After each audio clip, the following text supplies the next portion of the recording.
Fallout Equestria, Project Horizons, by Sumber, Chapter 75, To the Last, Part 1, An Exercise in Rhetoric. There were no words for what I felt. Everything within me had been yanked inside out and scraped raw. I wished I could be like Scotch tape, sobbing my eyes out, or Bastard, sitting cold and composed in his couch, a thin trail of smoke drifting through the air from the cigarette clutched between his pursed lips. Probably all kinds of safety hazards, but I really couldn't care less. I'd just lost 2 more friends in the worst possible way, one forever and the other abandoned on the moon. If the Astrostable had survived, if it hadn't collapsed into the crater or been buried by rubble, there was some chance that she might find it. I had to cling to that hope. The alternative would drive me mad. P-21, don't think about it, please don't. I gritted my teeth, feeling myself shake. No. I had to keep it all together. I needed distractions, fast. So I could not think about P-21 Rampage. No, damn it, no. Glory was alive, damn it. I wouldn't believe it was otherwise until I saw it with my own eyes. She was alive and we were going to know. I had to keep it together. My people needed me. Elle scanned frantically around the cabin, looking for anything that could occupy me and not remind me of. I glanced at my hooves and found what I sought. What the heck had happened to me? I'd thought that Cognitum was the one who had altered my body when she'd inhabited it, a sort of evil renovation. But Alicorn's souls seemed pretty damn powerful. Now I had to wonder if it had just been an effect of having Luna inside her, an evil, nightmare moon version of what had happened when I got my body back. Speaking of which, now that I had a moment's peace, I could figure out what had happened to me. Parts of my body were still synthetic, but I couldn't tell where machine ended and flesh began. The magic that had transformed me transcended anything that could be designed. I felt alive, entirely alive, not like clunky metal fused with flesh. My body was armored in places, but it didn't cover me from horn to hoof. The design was sleek and fluid, with tiny shooting stars and crescent moons. Talismans gleamed in my armor, but what their functions were I couldn't guess. I turned my hoof side to side, seeing the intricate gearwork working through gaps in the plate armor, listening to them whir and click softly inside my limb. My EFS still had all the old energy and health displays. I fished around in my old saddlebags, took out a garnet, and sucked on the gem, enjoying the sweet and sour fruity taste for a second before it melted away with the familiar surge of energy. Okay, I couldn't see Princess Luna eating rocks, so clearly there was some of the old me in here. Maybe all this Alicorn-ness was like a special suit of Alicorn barding, and when I got my old soul back, I'd revert to just flesh and metal blackjack. The magical projection could, wait, when had I thought like that? I rubbed my brow, then turned my head, looking at my reflection in the window. My eyes still had the tiniest flickers of red light within, but now I worried about things bigger than just physical alterations. I had Luna's soul inside me, but what precisely did they mean? I didn't have Luna's memories or magic. I couldn't begin to imagine how one raised the moon. Our commonality had allowed us to share this body without that horrifying sense of corruption and violation I'd initially felt, but in its place was something inexplicable. I carefully drew out the figurine of rarity, and I turned it over in my hooves. There was a piece of soul in each one. Each piece subtly nudged me in different directions. Little hints and impressions. They didn't stop me from being me, but they might affect my decisions or outlooks in elusive ways. So where was my soul? Cohabitating in this body? Left behind in the blank? Was some blackjack-ness keeping me? Or was Luna slowly tugging me towards being more like the ruler of Equestria she was 2 centuries ago? The fact I was wondering these things at all scared the fuck out of me, and the amount of stuff I was trying not to think about was reaching unmanageable levels. I'd given up so much, lost so much, this didn't feel right. These weren't my thoughts. I didn't deserve these wings. Just like Luna had felt she hadn't deserved the throne, this is going to drive me crazy, I muttered. Yeah. That's how it started with her, Bastard murmured, taking a long pull off his cigarette as he examined the bore of one of his pistols.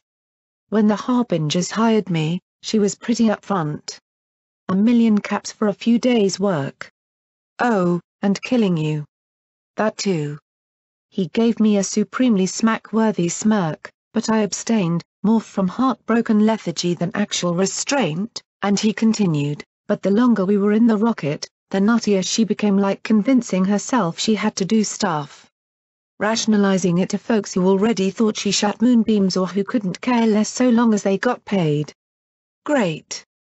That makes me feel so much better," I said, and latched on my next bet for not thinking about things. I asked, "What's your story, bastard?" He shot me a momentary scornful look, then snorted out dual rings of smoke. "No story. I kill ponies for money. I owe a lot of money to some folks who will collect my head if I miss a payment. It's that simple." "Oh." I felt vaguely disappointed. "And annoyed. Not every penny is the light bringer or security," he said with a thin smile. "I'm just trying to get through life the best I can." My lips curled in a frown. "So you'll kill a foal for caps?" "I kill a target for caps," he replied calmly. "If you don't like it, take it up with whoever hires me. I'm just the messenger." He paused, pursing his lips. "And generally, no," he added. "Foal killing is rarely worth it in the long run. Low pay. High revenge factor. Now killing the foal's parents, sure. I've definitely done that before. Nothing ridiculous, of course. I don't do those rape and dismemberment deals. Too messy and likely to go wrong." "So glad you're a professional murderer," I muttered darkly, wondering if it was a mistake to save him. I didn't know what he was thinking anymore, but I wasn't about to admit that. "Call it my way of fighting the wasteland," he said with a smirk. "I honor my deals and keep everything nice and civil. I avoid collateral damage whenever possible, and strive for neatness and brevity." He paused, looking a little pained. "It was really tough breaking that deal with Cognitum. That's going to leave a bad taste in my mouth for a long time." "You could have died and kept your honor," I pointed out. That earned another smoky snort. "Yeah. Except I'd be, dead. First rule of being a professional is to survive. Jobs go south. Plans go wrong. Dying for anything is something only morons do." My telekinetic backhand knocked him out of his seat, across the cabin, and into the far wall. "Fuck!" he hissed, clenching his nose and grimacing. At least he was smart enough not to draw his guns. "I saved this bastard and lost P-21 and Rampage?" Rampage hadn't been a saint, but, what was that for? He cried out indignantly. I jerked him over to me. "You're not a professional. You're a raider with a sense of hygiene," I spat in his face. "So when I break a contract to save my life and help you, I'm scum, and when I don't, I'm a corpse." "Nice," he replied evenly. That was a kick to the nethers of my righteous indignation. When a pony would do anything to survive, they were scum, but if he'd honored his deal with Cognitum, I couldn't handle this. I just lost two very dear friends and a pony I'd have liked to have given a second chance. One of them," I growled out, pointing at Scotch tape, "was her father. Don't you dare call any of them morons." "Duly noted," he muttered as he glared at me over his askew glasses. "Now, are you going to kill me, knock me around a little more, or give me one of those second chance thingies?" he asked evenly. I glared into his insolent eyes and damn it, what was happening to me? I was upset, sure, but I wasn't really going to kill him for insulting my friends, was I? Was I? I stared into his teal eyes, seeing myself reflected in them and a silent question hanging in the air between us. "I'm not an executioner, sorry," I muttered, releasing him. If he insulted them again, though, he straightened his glasses and rubbed his bleeding nose with the back of a forehoof. "Yeah. Forgot that you do that whole friend thing. I got vaccinated for that years ago." He considered me and then added. "Guess you were pretty close, huh?" "Yeah. We were." And I'd never forget Rampage. I'd get her home, even if I had to bring down the moon to do it. Well, glad that worked out for you, he said with a shrug as he finished off the cigarette and stubbed it out on the upholstery. I'll honor our deal. Get the kid back safe. Keep her alive till the day after tomorrow. He pushed back the sleeve of his coat to reveal a pitbuck. He checked something. Let's see. Armor-piercing ammo. Need to pick her up some barding. Then play bodyguard till this mess is over. He chuckled. Then I get paid and get some persistent bastards off my ass. You know, we might all die in a few hours, I pointed out. Doesn't that bother you? Should it? He answered, as if the very question surprised him. I don't want to, if I can help it, but it's going to happen. I die when I die. That big rock today, a raider's bullet tomorrow, a mark's bodyguard next month, starvation next year, or old age and who knows how long something's going to get me. Why sweat the details? I grunted, then leaned over to where Scotch lay strapped into her couch. Her face was turned away from us.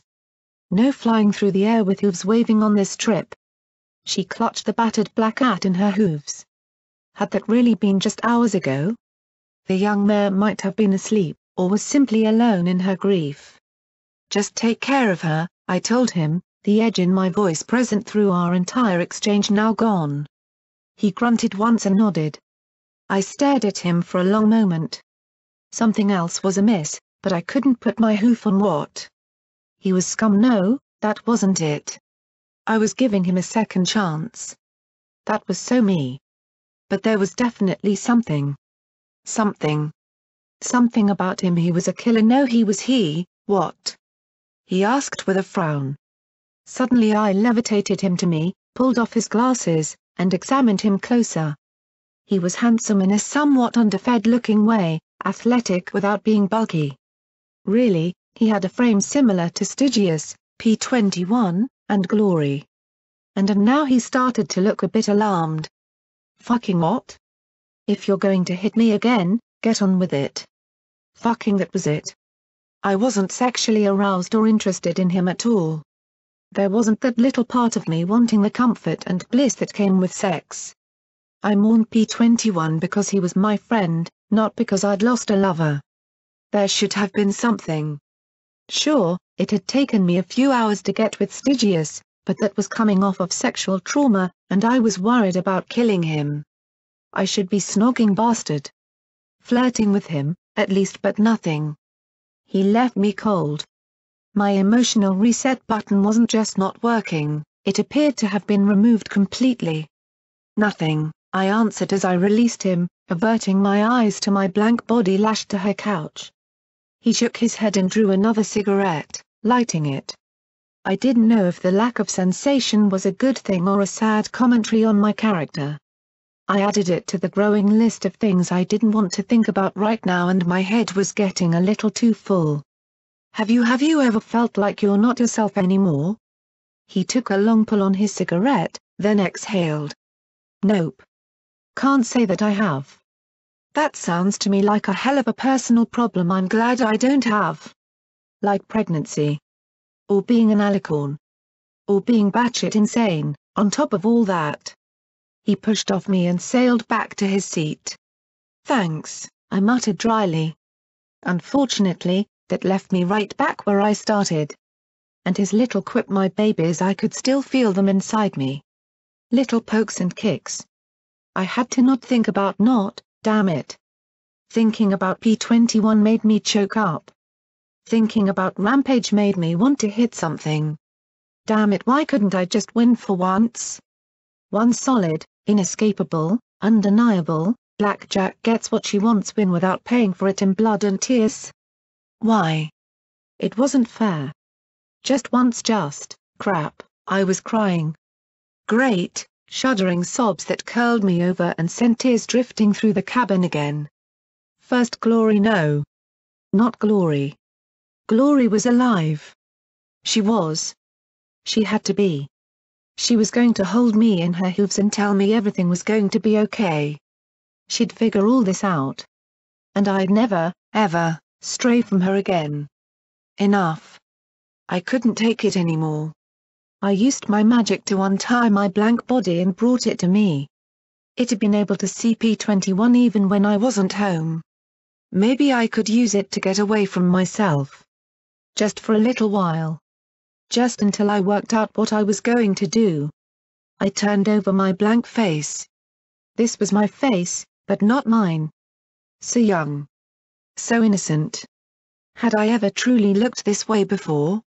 I could almost imagine that this was myself dreaming. Hey, I was even drooling a little. I held my blank body close and pressed my horn to hers. To dream, but who knew what nightmares I might see? They couldn't be worse than the nightmares I was living now. I dove into the first window I saw, it and all the others now annoyingly opaque, and let the world swirl away. Goldenblood lay broken on the hard granite stones of Mount Hoof, right at the edge of the nearly sheer-sided great granite knob located at the south end of the core. To his left, water poured over the spillways of the lunar dam. Below, more blasted out from the outlets of the hydroelectric plant at the base. Above them loomed an SPP tower, with Pegorsi whirling and dueling with the brood flyers while cyber ponies maintained a withering fire from the access ring near the umbrella hood at the top. To the west, I could see Chapel in a desperate fight against the brood as the Dark Horde advanced, was repulsed, and advanced again. To the east, I could see smoke and flashes amidst scrapyards, mountains of junk. That wasn't all that far from the Collegiate. The Nightmare Citadel to the northeast was on fire. I could only hope that its defenders had taken refuge in the stable before a unicorn found a way to teleport in. The most disturbing thing of all was the sight of a massive dark vortex over the Rainbow Dash skyport. 3 raptors were whirling and maneuvering around the monstrosity of storm clouds and air, and as I watched, it reached out a twisting arm and sent claws of lightning raking at one of the war machines, tearing away dark cloud and blasting burning lines along the hull. To the northwest, I thought I saw Megamart on fire. And southeast, it looked as if the brood was sweeping along the banks towards Elysium. Hopefully Splendid and the others had gotten out. I didn't begrudge them their flight. Beautiful, isn't it? The legate purred. The powerful zebra stood with a hoof on Goldenblood's spine.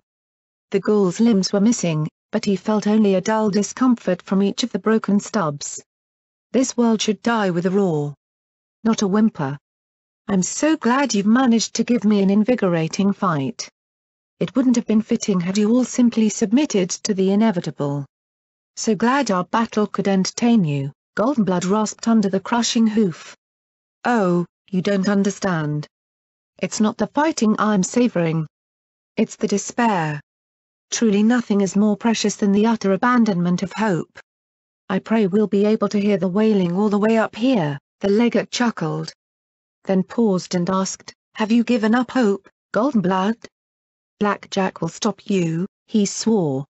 Oh? The legate sounded amused. Nothing has stopped her. Nothing will stop her. She cannot give up, Goldenblood answered, and then the hoof twisted, making something in his body crack. You should know. Your own prophecy says that she will defeat this city. Yes, prophecy, the legate purred. I'm honestly not sure myself if the prophecy of the Maiden of the Stars is true. Oh, it was unquestionably useful. It kept my own superstitious people aligned and allied. Earned me respect and cooperation. But is it true? A Maiden of the Stars, coming down to destroy this heart of sin? Did I predict it, or simply construct a convenient lie? Suddenly, the hoof on Goldenblood's back lifted and wrapped around his neck. He hauled Goldenblood into the air, turning his face towards the east. What do you think? The legate hissed into his ear. There was the pale image of the moon, faint in the daytime sky, and next to it a brilliant blue star. At first barely visible, it gleamed as it grew brighter and brighter. She failed, Goldenblood whispered. She failed to stop my creation. Indeed, the legate laughed. The Eater will catch it as it falls into the well we've carved into the earth. He gestured to the core. The moonstone will be slowed by the friction and caught in our web, leaving the spirit easily digestible. Food, in all forms, comes down to the preparation. The blue glow grew and grew. Goldenblood saw the eager grin on the legate's face for several minutes. Then the zebra's eyes narrowed in concern. What is happening? Something is wrong. It should be slowing in the atmosphere already. Dropping into, the blue spot grew brighter and brighter in the sky but then streaked overhead and disappeared out of sight behind the eastern mountains. The legate grabbed Goldenblood by the head and turned him, squeezing his skull as he demanded, "What did you do?" The moonstone was supposed to embed itself. Goldenblood smirked as the legate stared at him, then the sky, then at him, and then up at the sun. The legate's grip relaxed a little. "Oh, clever pony. The trajectory loops. I thought it'd be a straight path." "Of course," Goldenblood rasped. Trottenheimer worked out the math. "I thought it was supposed to be a straight line too at first." "I see. So it will orbit the world, then the sun the moon." "Oh, he was a clever pony," the legate hissed. "Yes. And wise as well," Goldenblood answered. A moment later he added, "You worked all that out quite quickly, just from seeing it once." "It took me an hour with charts after I was told." He reached up and tapped the blood-red rings that decorated his face. "My people have a special relationship with celestial bodies. Ages in the past, my tribe were oracles and prophets, though the stars are not always straightforward with their knowledge, or favors." He stretched a hoof towards the skies. "With every pass of the sun and moon, the spirit will grow more powerful. The stone will increase velocity with each pass. Maybe poor dying Equus might lend some power too. The kinetic and spiritual energy will build until the final trajectory will bring it." The legate paused, lowering his forehoof. "Straight down. With a velocity far higher than that of a straight shot," Goldenblood finished. Then he asked, "Is that despair you're feeling?" The legate threw him aside, glaring at the spot where Tom had disappeared over the western horizon. "Finishing off this pathetic world shouldn't be this difficult," he muttered, his eyes narrowing. "I'm not beaten yet. I still have one last contingency." He glanced over at Goldenblood, and his confidence returned. "After all, I couldn't be sure that Cognitum would succeed." "What are you going to do?" Goldenblood asked. "What any good leader does at times like this," he said as he gazed back out at the core. "Get help." I waited for him to elaborate, but all he did was look down at the core and smile. Was it me, or did the distant tempo of the fighting and screams increase? Goldenblood didn't answer for several seconds. "You won't succeed. So Mepany will stop you. The last refuge of the powerless." The legate chuckled. "Well, perhaps. Perhaps your alicorns will rescue you. Perhaps, somehow, Horizons will fail, and my plan will be thwarted. But none of you have the capability to defeat me. And I will try again and again until the end of time. Even if I have to kill every living being with my own hooves." I pulled myself from Goldenblood's mind. "A contingency? What was it? Help? From whom? Who did he have left to get help from?" I needed more information. I had to know. I pushed my way into another mind. "You were boned," a tiny blue colt said as he and a half-dozen blooded Zodiacs clustered in a cramped hole blown out of a wall, waist-deep in water. I was able to identify Sagittarius, Aquarius, Virgo, Pisces, and Capricorn. I didn't know who the white Pegasus in the black combat armor was, nor the wounded zebra in the cloak. "We're not dead yet," Sagittarius said as he leaned out of the cover of the hole.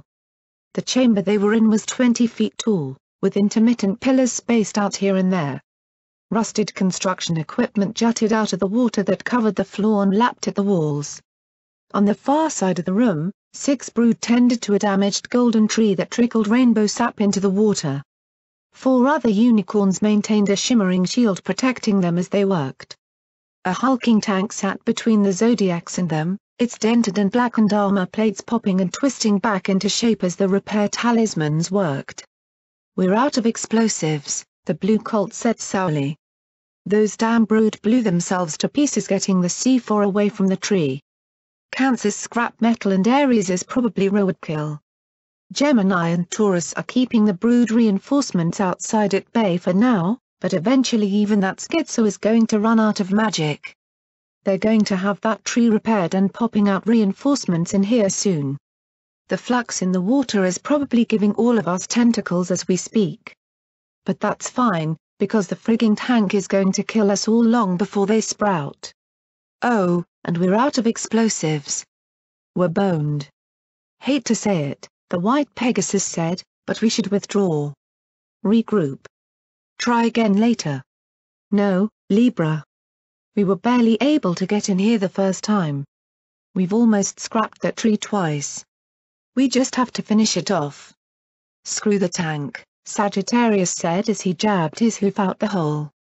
Get me a new chassis. I'll show that striped monstrosity what for. A piece of equipment on Virgo's pitbuck squawked as a red talisman flashed on the device. Hush, Crabapple, Virgo said with a frown. If we could get you installed in the tank, our problems would be over. We could use that tank to take out the tree, the brood, and everything else. Use the tank. Sagittarius murmured. We tried that, Libra said. Remember? When we got between the tree and it just moved out of alignment and opened fire. The White Pegasus glowered out of the hole. I'd thought the brood was supposed to be dumber than an Enclave general. Zodiacs don't care if the target is a genius or dumb as hammers, we take it down, Sagittarius murmured. If we can't get it to shoot the tree, can we get it to shoot something else? Aquarius' eyes widened and he leaned over to peer at the vehicle now patrolling around the tree, moving through the churned up, muddy water. This is a bad idea, the Colt muttered. Will it work? Sagittarius asked. It's going to get us blown to pieces, the Colt glowered at him. But will it work? Sagittarius repeated. Will what work? Virgo asked plaintively as she dug through her bag for robot parts and started to wire them together. Will someone please tell me what's going on? Aquarius was silent a moment, then groaned. Yes. Maybe. You're betting against equestrian wartime engineering. He turned to the zebra. We'll need some smoke on the water, Scorpy. The zebra mare arched a brow, but then without delay began to dig through pouches lining the inside of her cloak. She dropped various materials into an empty sparkle cola bottle, which began to spew a stream of mist. I'll get it started while you fill them in, Sagittarius said as his horn glowed and manifested a compound bow. Don't take too long. The green unicorn leapt out of the hole, kicking and jumping as he surged through the water to take position next to one of the pillars. He waited for a count of 10, then drew an arrow from the quiver on his back. Aquarius was a smart kid. A little negative, but he knew shifting forces. He was a great zodiac. Sagittarius would take his maybe over anyone else's definitely any day of the week. The arrow ended in a bulbous grenade, and with practiced care, he fired it straight at the back of the turret. The detonation was decidedly underwhelming. The turret swiveled towards him, and he dove to the side behind the pillar. The twin cannons roared, and the blast sent both him and the water surging away, stunning him. The turret shifted, orienting on him. Then a mouth bit the back of his neck, and he was surging sideways with a great spray of water as the cannons fired again. I got you. Capricorn said through a mouthful of mane. Libra streaked along the perimeter of the flooded garage, streaming the thick white mist from the bottle around her neck. The cannons tracked Sagittarius and Capricorn while the machine gun pods blasted a line of high-caliber rounds after the White Pegasus. Sagittarius and Capricorn took cover behind one of the pillars, and he floated out his bow, shooting a bolt of green magic at the tank. It replied with an annihilating blast that nearly turned their cover to rubble. When the pair surfaced from the frothy water, Capricorn murmured, I don't like this plan. The mist started to thicken enough that the edges of the room became lost in a haze. All their previous attempts to assault the tree behind the tank had been for naught. As Libra swooped behind the tree, the machine gun fire stopped, but one of the unicorn brood blasted at her with lightning, forcing her to keep going. As soon as she was clear of the tree, the machine guns opened up again. From the opposite side of the room, Aquarius fired a pistol from behind another pillar. The turret rotated around and oriented on the Colt. The cannons fired again, but he was gone, riding on the back of Pisces as she darted along the water like a missile. "It's working," the Colt shouted. A small ball-shaped robot with two propeller blades and a small beam gun swooped into position and, hovering, let crimson beams slash at the tank. The red talisman set into the bot's front crowed, "Death from above." "This is perfect. I got him now." The turret swung towards the robot. Oh spark farts! The two rounds slammed into the pillar, and the robot disappeared in a cloud of shrapnel. The red talisman went flying through the air, then was seized by a pink magical aura and yanked behind another heavy block of concrete. "Viggy!" it shouted tinnily. "I need another chassis." "They don't grow on trees, you technocretin!" the filly shrieked. "Most AIs protect their chassis somewhat, you know." "Bah! Plug me into a pocket calculator, a servo manipulator, and a balefire egg launcher, and I'll show you squishies how to win a fight. You're all way too obsessed with retaining your fluids," the robotic stallion shouted out. Libra dropped the bottle and rolled sideways through the air, twisting her body as she spun and aiming her light machine guns right at the tank. Hurling sideways along the beams, she strafed the war machine with her own fire. It returned with thunderous blast after blast, tearing holes in the walls, ceilings, and pillars as it tried to swat the Pegasus out of the air. A sparkle cola bottle flipped through the air from nowhere and shattered against the tank. The fluid immediately burst into flame, spreading over the cameras and sensors. The tank roared in a frenzy as it blasted again and again, careful to avoid the tree but ripping into everything else with high explosive rounds. The noise deafened Sagittarius, and all he could do was take cover under the water for as long as he could hold his breath. When the fire stopped, the air swirled with smoke and mist. The flames on the tank had been extinguished in the tempest. Sagittarius felt as if his body had been stuck in a dryer with some big heavy rocks. Something inside him was grinding together, and as he forced himself to his feet, he immediately coughed up a slurry of blood and foul water, slumping against a stub of concrete jutting from the foaming pool. Capricorn floated nearby, unconscious or no, she was still breathing. Then he lifted his eyes and stared at the two barrels of the tank. Behind it, a platoon of brood and unicorns stood in ranks around the fully restored tree. Identical smirks rested on all their faces. "You're finished," one unicorn wearing silver stripes face informed him flatly. The other Zodiacs were picking themselves out of the rubble of the shattered and blasted pillars. A resounding crunch filled the room as a massive crack ran down the center of the roof of the flooded garage. The grinding noise rose as rocks and pebbles pattered down. The brood and Zodiacs alike turned to stare up at those ominous slabs. "Try and fire those cannons again. I dare you," he thought. "Libra? Scorpio? Either of you alive?" he asked aloud. "Yeah," the blonde Pegasus answered as she emerged from a pile of concrete, her scorched feathers bent in wild directions. The zebra emerged a second later from that mysterious space that zebras and P-21 hid in. "Get everypenny out," he said as he drew an arrow from his quiver, stepping out and immediately drawing the eyes of every brood in the tank as he loaded it into his magical bow. Pisces screamed for him to come back and Virgo sobbed, but Sagittarius didn't look back. The unicorn's horns flared as they pushed up on the slabs overhead. He drew back the arrow, water dripping off the grenade at the end. Then lines of fire were punched through his battered body as dozens of bullets ripped into him. He loosed the arrow as he fell, his vision darkening as the roaring barrage concluded. As he collapsed into the churning water, the crack overhead exploded, and the two gargantuan slabs slid down like an immense house of cards collapsing in slow motion.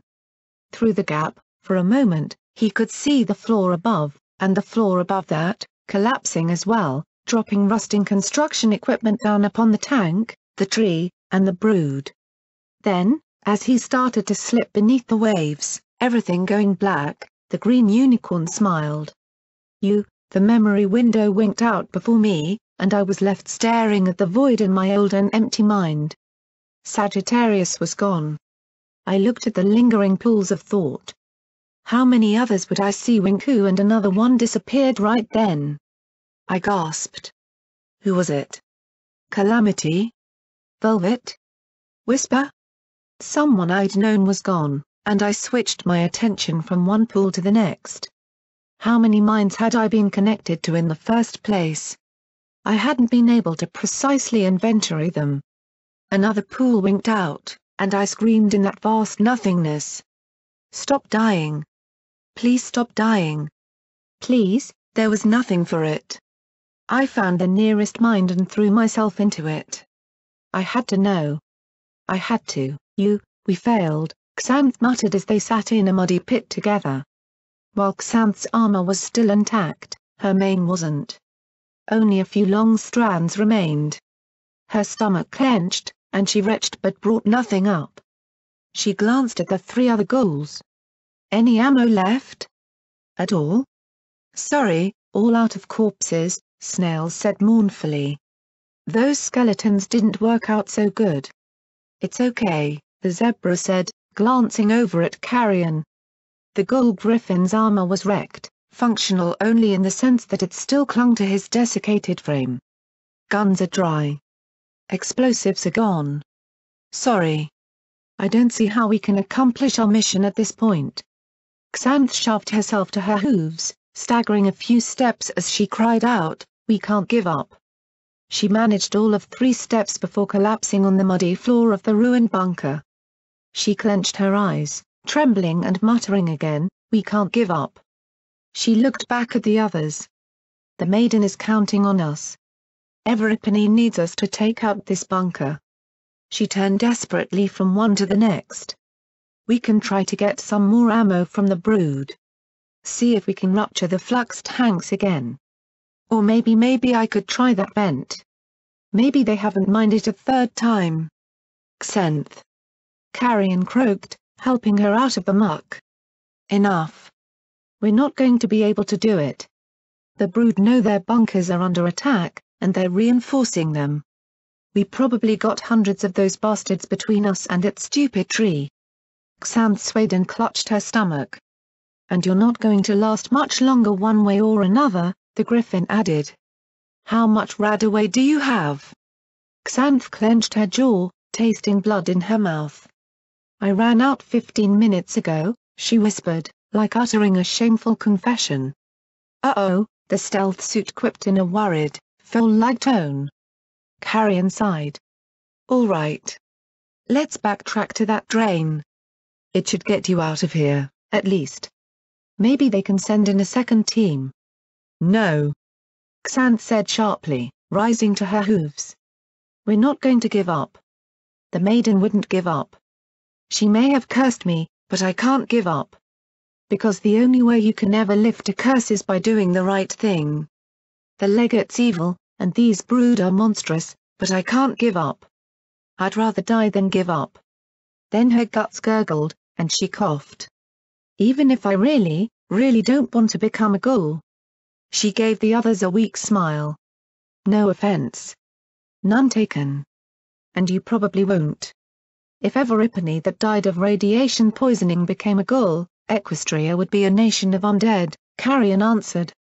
Silver Spoon stood away from the others, staring down the dark tunnel they were hunkered in.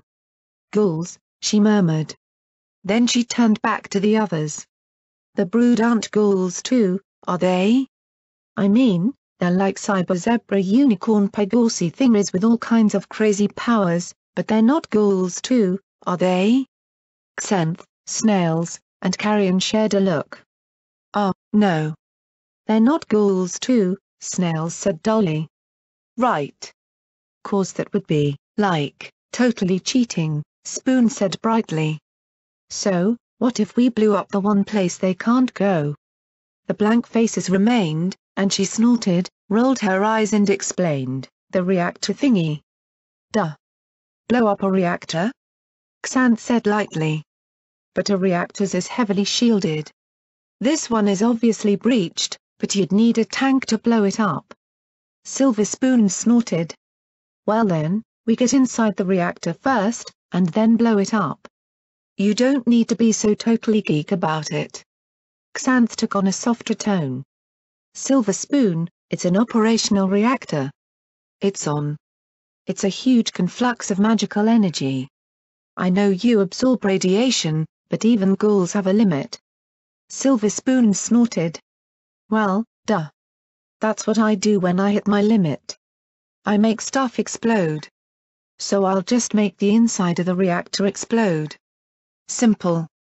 But you'll die, Xanth said dully. Silver Spoon turned away. So? I die. I'm, like, already dead. And any pony who'd care is dead too. So, like what's the difference? She sniffed, glowing green tears trickling down her cheeks. I miss back when all I had to do was find Tiara. I wish I could have found her. She'd miss me. She'd be rude about it but she would. I'll miss you, Snail said as stared back at her. And me, Xanth added, trotting over and hugging the glowing ghoul. She suddenly shuddered as her stomach clenched, then pulled away. HRMPH, Carrion grumbled. I'll miss having a walking bubble of healing following us around, he said as he averted his eyes. Thanks, Silver Spoon said as she looked down the hall. I don't really know the way, though. What if I get lost? Xanth took out a tool and shakily removed the pitbuck from her hoof, and for an instant, everything went dark. Then the most amazing thing happened, my vision filled with an emerald-lit view of one world superimposed over another. One world seemed to be made of shadows and ugly black stone. The other was of shimmering, jade-colored light. Xanth was a crude zebra-shaped block nestled within a suit of glimmering lights. A handsome Verdine griffin stood superimposed over a crumbled black body. Snails seemed a twisted snarl of light fused with the dark body. The hallway was at once a broken and muddy ruin and a shining and polished piece of structure set in its prime. Was this what every ghoul saw, or just a shining one like Silver Spoon? Either way, seeing the ugly real world imposing on such delicate, if elusive beauty, I could understand why so many would inevitably go mad. Silver Spoon examined the pitbuck on her hoof, and it appeared like a disgusting coil of foulness studded with horrible glaring lights, showing the pitbuck mapping tool. Okay, so this way? She asked, jabbing a hoof down the hall. Maybe one of us should go with her? Snails asked in his slow drawl. But Silver Spoon shook her head. I'll be fine. There's no reason for two of us to Silver Spoon trailed off. She stared at the lanky, mangled-looking unicorn and then leaned forward, kissing him lightly on the cheek. I'm like sorry and stuff, yeah. Sorry, eh, he murmured. Real sorry. He opened his mouth and closed it again before lowering his star-filled eyes. Hate to be the crotchety asshole here, but if we don't get her out of here and some rads out of her system, we're going to be either Team Ghoul or Team Looking for a New Zebra, Carrion said from next to the sickly zebra. If you're going to do this, then you should go do it. Right. Right. Silver Spoon took a few steps back from the others. She stammered. Thank you, Silver Spoon, Xanth said with a gentle, honest smile. I'm sorry we couldn't find Diamond Tiara. Well, it's not surprising she rushed on ahead of me. I was, always catching up to her and stuff. She swallowed and turned away. Gee, goodbye all of you. She tore herself away and raced through the emerald-lit world for several seconds till she could disappear around the corner. Then she pressed her forehead to the wall and sniffed. Goodbye. She consulted the map on her pitbuck and kept searching around for signs that read utility, maintenance, or reactor. She passed other ghouls wandering aimlessly, but the glowing outlines nodded their heads respectfully as she passed. The grotesque mockeries that were their bodies were hardly noticeable. Then a mare called out, "Hey, Silver Spoon!" The voice echoed through the hallways of the ruin. "Tiara?" Silver Spoon called out, her ears perking up as she turned down a side path and trotted several feet. "Tiara? Is that you?" Hope echoed back at her, and then she stopped short. "No, no, Tiara's dead. She's dead. She's gone." She clenched her eyes shut. I have to do this. I'm the only one who can." She sat down, raising her eyes to the ceiling. "Oh, but I don't want to. I'm scared. I wish Tiara was really here. Hey, Silver Spoon." The mayor's voice echoed again, but Silver Spoon covered her ears and shook her head, backtracking to the hall and continuing to follow the signs and the map. Again and again, the mayor called out, and Silver Spoon's whole body trembled in response. Finally, she reached a hatch with a rusted sign above it reading "Warning, Reactor. Do not open while in operation." She looked at the pit buck, then at the door, squinting to read the gross reality through the shimmering green dream world. "This is it," she said, and she put her hooves to the wheel and heaved, her body straining. "Come on!" she shouted as she grunted, her body feeling very warm and bright, but the hatch didn't budge. "Damn it, you stupid door. Open!"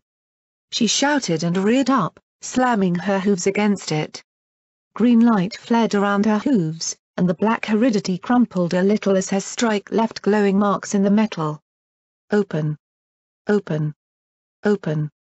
she shouted, her hooves digging and melting her way through the metal. "Hey, Silver Spoon! Over here!" Tiara called out to her again and again. "Hey, Silver Spoon, let's go have some fun with those blank flanks. Hey, Silver Spoon, let's go get drinks after work." The ghoul's body felt as if it was on fire as she struggled, loops of necrotic magic like tiny solar prominences erupting from her mottled grey hide only for the holes they left behind to heal instantly. Silver Spoon bowed her head as she continued to dig, glowing tears melting pits in the floor as she shone like a tiny green sun. Suddenly, the hatch gave way, and inside was a chaotic storm of magic roaring between several crystal talismans. The color flickered and changed, twisted coalesced forming into a pink mare with a purple and white striped mane. A delicate crown lay perched on her head, and she wore a bright red dress with gems studding her ears. Her lips twisted in a cocky grin, but there was warmth in her eyes. "Hey, Silver Spoon. There you are." Silver Spoon stared. "Tiara? Of course, you dummy. Who else?" The pink mare spoke with more fondness than malice as she smiled and nodded over her shoulder. "Come on. Let's go paint the town red." "Yeah, I'm coming," Silver Spoon whispered as everything grew brighter and brighter by the second. A smile crossed her face as she stepped closer to that mare, the real world melting away as everything transformed into light. "Tiara. I found you," her voice whispered. "You." The white pool exploded before me, the name echoing in that vast emptiness that was my blank head.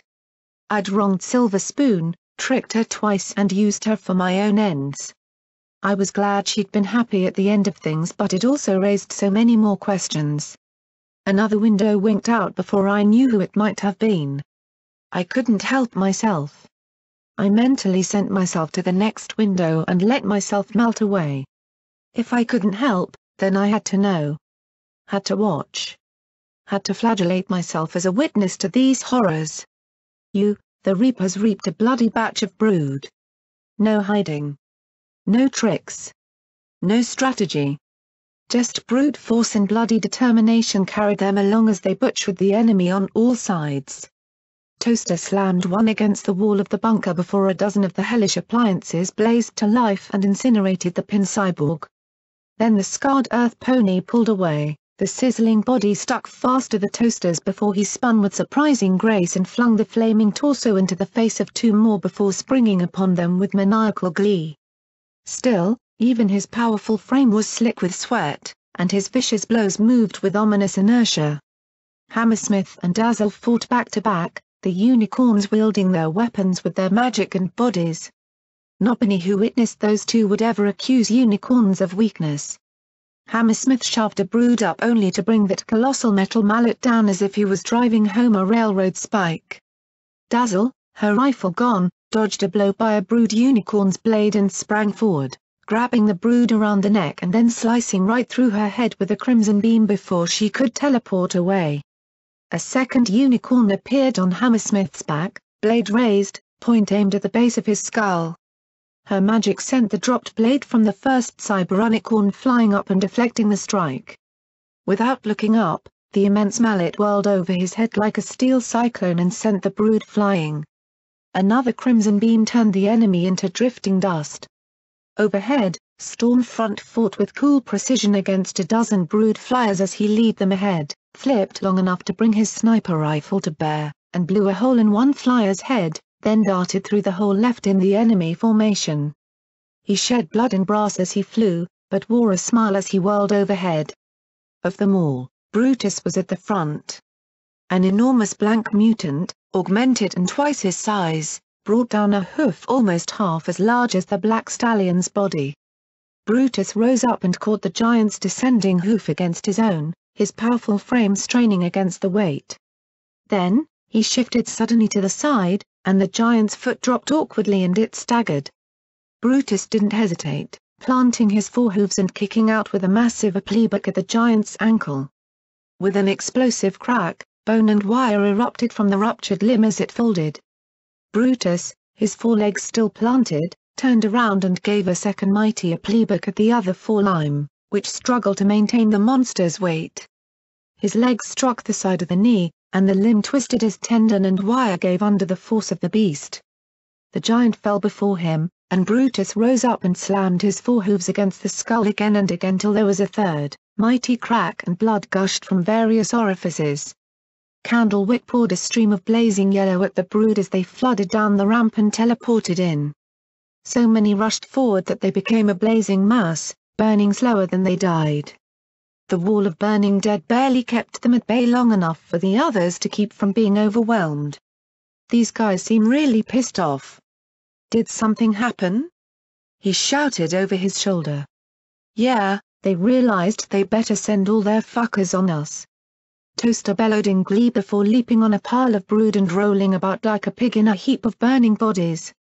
Maybe this is the only tree left, Dazzle yelled as she swung the blades and continued to blast beams of magic. Candlewick looked back at the golden tree. So much flux was being pumped into it that the arcane device had swollen grotesquely. Brood weren't popping out so much as dribbling out like runny road apples, seized by unicorn brood and having augmentations shoved into their bodies with gory sprays of blood. Usually there wasn't time for more than a jagged spur-like plug stabbed in at the base of their skulls. The new brood were being sent at the Reapers as soon as they could walk. The reinforcements from outside were far more effective than that slurry of zebra oozing like sap. The scarred pony in the firepenny hat turned to the brood pushing through the burning wall of corpses and flicked a release on his saddle. The canister popped free, and he kicked it into the flames where the trickling rainbow fuel ignited and turned the container into a wildly bouncing rocket trailing fire. He reached under his coat and drew out another container, this one marked with a bright red stripe. What's that? Dazzle asked during a gap in the fighting. He slammed it home on his side and twisted it in place. Toaster's special blend. Has an oxidizer mixed in along with magnesium powder. He tugged his hat down over his eyes. If that's the last tree thing left, it's got to burn. Then he levitated out Big Daddy's potion and popped the cork out of the bottle, looking down at the glowing white dregs at the bottom. I don't have a clue what this is, but if it let Big Daddy take out the tank. He upended the bottle and swallowed the last bitter dregs in the container. Yek. Suddenly, his insides gave a great lurch, and he choked, then whimpered, I'm not sure I should have drunk that. What are you doing? Dazzle asked, her eyes going wide. Why are you smoking? I have no idea, Candlewick croaked as a warmth spread through him, wisps of smoke leaking out his nostrils and mouth. I hate this. All this, he said as he pushed past Dazzle, staggering towards Brutus, the rousing giant, and the tree beyond. What's wrong with ye, boy? We need ye a flame guarding our flanks. Hammersmith yelled as the beefy bearded unicorn whacked another cyborg with his immense hammer, sending a halo of brain and skull erupting in every direction. I hate it. Hate him. Hate me, Candlewick muttered as he continued forward. It's filth, I'm filth, it's all filth. The flamer coughed as the tip ignited. The flame jetting from the tip of his flamer was a brilliant white, and sparks spat out before it. And it needs to be washed away. Candle. Dazzle shouted after him, but the earth pony in the red dragon hide coat and firepenny hat rushed forward as the behemoth pulled its split skull back together. The scarred stallion jammed the flamer into the beast's enormous nostril and a great whooshing noise filled the cavernous space as tongues of fire exploded out from the monster's mouth and other nostril before blasting out its malformed side a few seconds later. As the beast reared up, Candlewick hooked his legs in the blazing nostrils and yanked up. The gargantuan brood continued to roll away from the reapers and fell on its back, flinging Candlewick like a comet over the heads of countless brood. Burn. It all has to burn. Candlewick shouted as he fell, the flamer sending a fiery plume ahead of him and making the brood stagger back from the ring of hissing, snapping white fire. Burn it all away. He yelled as he landed in the pool of flame and continued the stream. He didn't wait for the fire to dissipate, rushing along as it seared his hooves and scorched his belly. The stallion raced along the burning road, his cloak ablaze as he rushed right up towards the tree. Something leapt on his back, despite the inferno, but Candlewick just rolled in the burning flamer fuel and scraped the impediment off. The golden tree, bloated and twisted, loomed up 3 times his height, and he rammed the nozzle right into an oozing orifice. The roaring disappeared as all around him the brood surged forward, immolating themselves as they pushed into the fire. Dazzle called after him while Toaster whooped and cheered him on. The golden tree blackened around the hole he'd jammed the nozzle into. Suddenly, knots on the surface of the tree swelled grotesquely, glowing bright red, and then exploded like blazing pustules, vomiting forth incendiary pus over his back and into the screaming, writhing masses of brood. The glowing mouth of the flamer began to spatter him with chunks of molten metal as the blaze spread more and more. There was no pain, only a warmth that grew and grew as more and more burned away. The great, bloated, technological monstrosity suddenly burst along the back, and a flaming rainbow slurry poured out in great splatters and tears. The fire seemed like a living thing now, and it spread out consuming all in its path. Tree. Augments. Armaments. Brood. But not Candlewick. Him it caressed like a lover, and the half of his vision on the side of the flamer disappeared. Still, he poured on the fire. More fire. Candlewick! Screamed Dazzle as hooves pulled him away, and she cried out as he glanced back over his shoulder, shaking her scorched hooves. Stop! We've beaten them. Your tanks are empty, laddie. Hammersmith shouted. No. Have to burn it all away. Burn it all, he said as the warmth grew and grew, spreading throughout him. Soon there'd be nothing left. He'd go out like Big Daddy, in a blaze of glory. Dazzle lunged forward and hugged him, and she immediately cried out as her beautiful pale hide turned red as if she was embracing a hot stove. Please. Come back. Please. She sobbed, holding him to her chest as he felt his body sear hers. Candlewick groaned and shuddered, his body shaking as he struggled to pull away from her before she was burned up too, but she refused to release him. Her tears sizzled as they fell on his face. Slowly, like a flame that had spent its fuel, the warmth began to ebb as he shook. Somepony was pouring water on him, but all he was aware of was Dazzle holding him and the horrible smell of burned pony flesh. I'm sorry, he croaked as the warmth was replaced by pain. So very much pain. He staggered and fell on his side, his sole remaining canister of special blend fuel slipping from its case and rolling beside him. Somepony was pouring healing potions into him, but all they did was increase the pain. SHH, Dazzle said softly as her burnt hoof rubbed the side of his face with sight. Don't talk. Don't apologize. You did it. Soon as the tree went up, the brood pulled back. We stopped their reinforcements. Now just hold on. We'll get outside and fire a flare to signal an alicorn pick-up. Get you to the collegiate and thrash those eggheads till they magic you all better again. Storm front, Hammersmith and Brutus moved in close, watching in concern. The Pegasus's feather were burned around the tips, grounding him. But Candlewick looked past them to where Toaster watched the gathering, a nasty smile on his face. Candlewick could only see out of one eye, but he glared straight at the scorched and battered stallion. "No," he croaked loudly, tasting blood.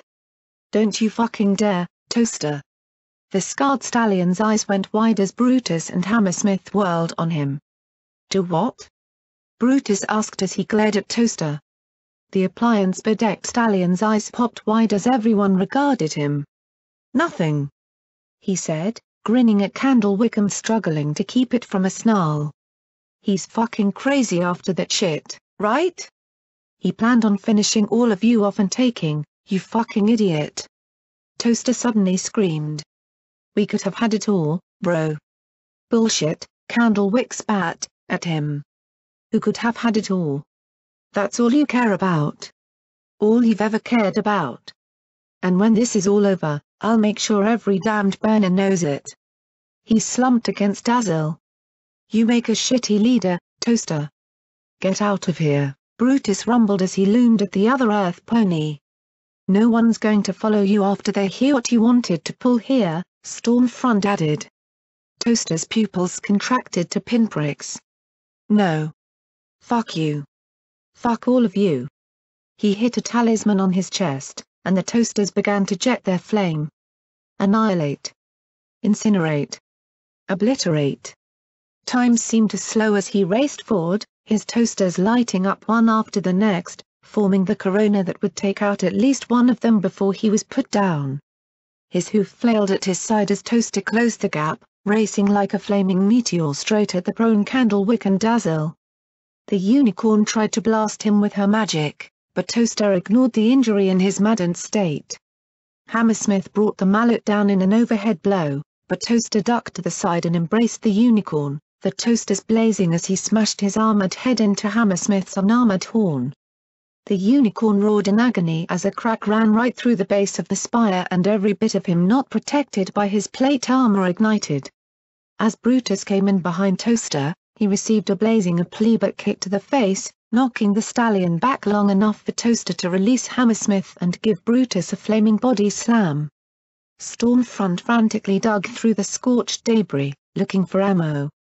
Toaster shoved Brutus aside and then lunged straight at Dazzle. The prone Candlewick seized the canister beside him in both hooves, smashed the end down on the platform between his hind legs, letting rainbow fuel leak out, and then flung the cylinder right into Toaster's face. Toaster's special blend went up like a fireworks factory, and as his eyes burned away, Toaster's course sent him racing off to the side. He screamed, or perhaps laughed, as the thrashed his way around the room, slamming his blazing body against whatever surface he encountered, including the floor. Annihilate. Obliterate. Immolate. He screamed wildly, thrashing as his mane burned away, then what remained of his overcharged appliance armor. Infurigate and Blastigate he trailed off as the flames died, the blackened body taking a few more feeble steps, chunks of bone peeking through the charred muscle. "Fuck," he rasped, giving a smoky cough. "Bro, why?" he choked out before he finally collapsed. "Bye, bro," Candlewick muttered. "Come on. Let's get out of here," Brutus rumbled. Hammersmith picked up Candlewick with his levitation and set him carefully on Brutus' back. "Hell of a day," Stormfront muttered. "It's not over yet, laddie," Hammersmith replied, walking over to the smoldering body. "This is for not paying your bloody bills, you sodding slag." The steel mallet came down, pulverizing Toaster's immolated remains with his steel sledge. Suddenly, the smoking remains exploded, showering the bearded pony with steaming bits of gore and bone. Hammersmith blinked, then picked a curved bit of skull out of his beard. "You bloody blazing son of a bitch," he said as he scraped the gore off his face. "You just had to explode one last bloody time, didn't you?" Together, the Reapers walked out of the smoking tomb. He lived. "They lived," I said as I pulled myself out of my blank's mind. Bastard looked over, vaguely baffled, but Scotch snapped her head around at me, her eyes full of wild hope. Immediately I stared at her, my smile fading, and with it I watched her crumple anew. Not the light died in her blue eyes as she slumped. "I'm sorry, Scotch.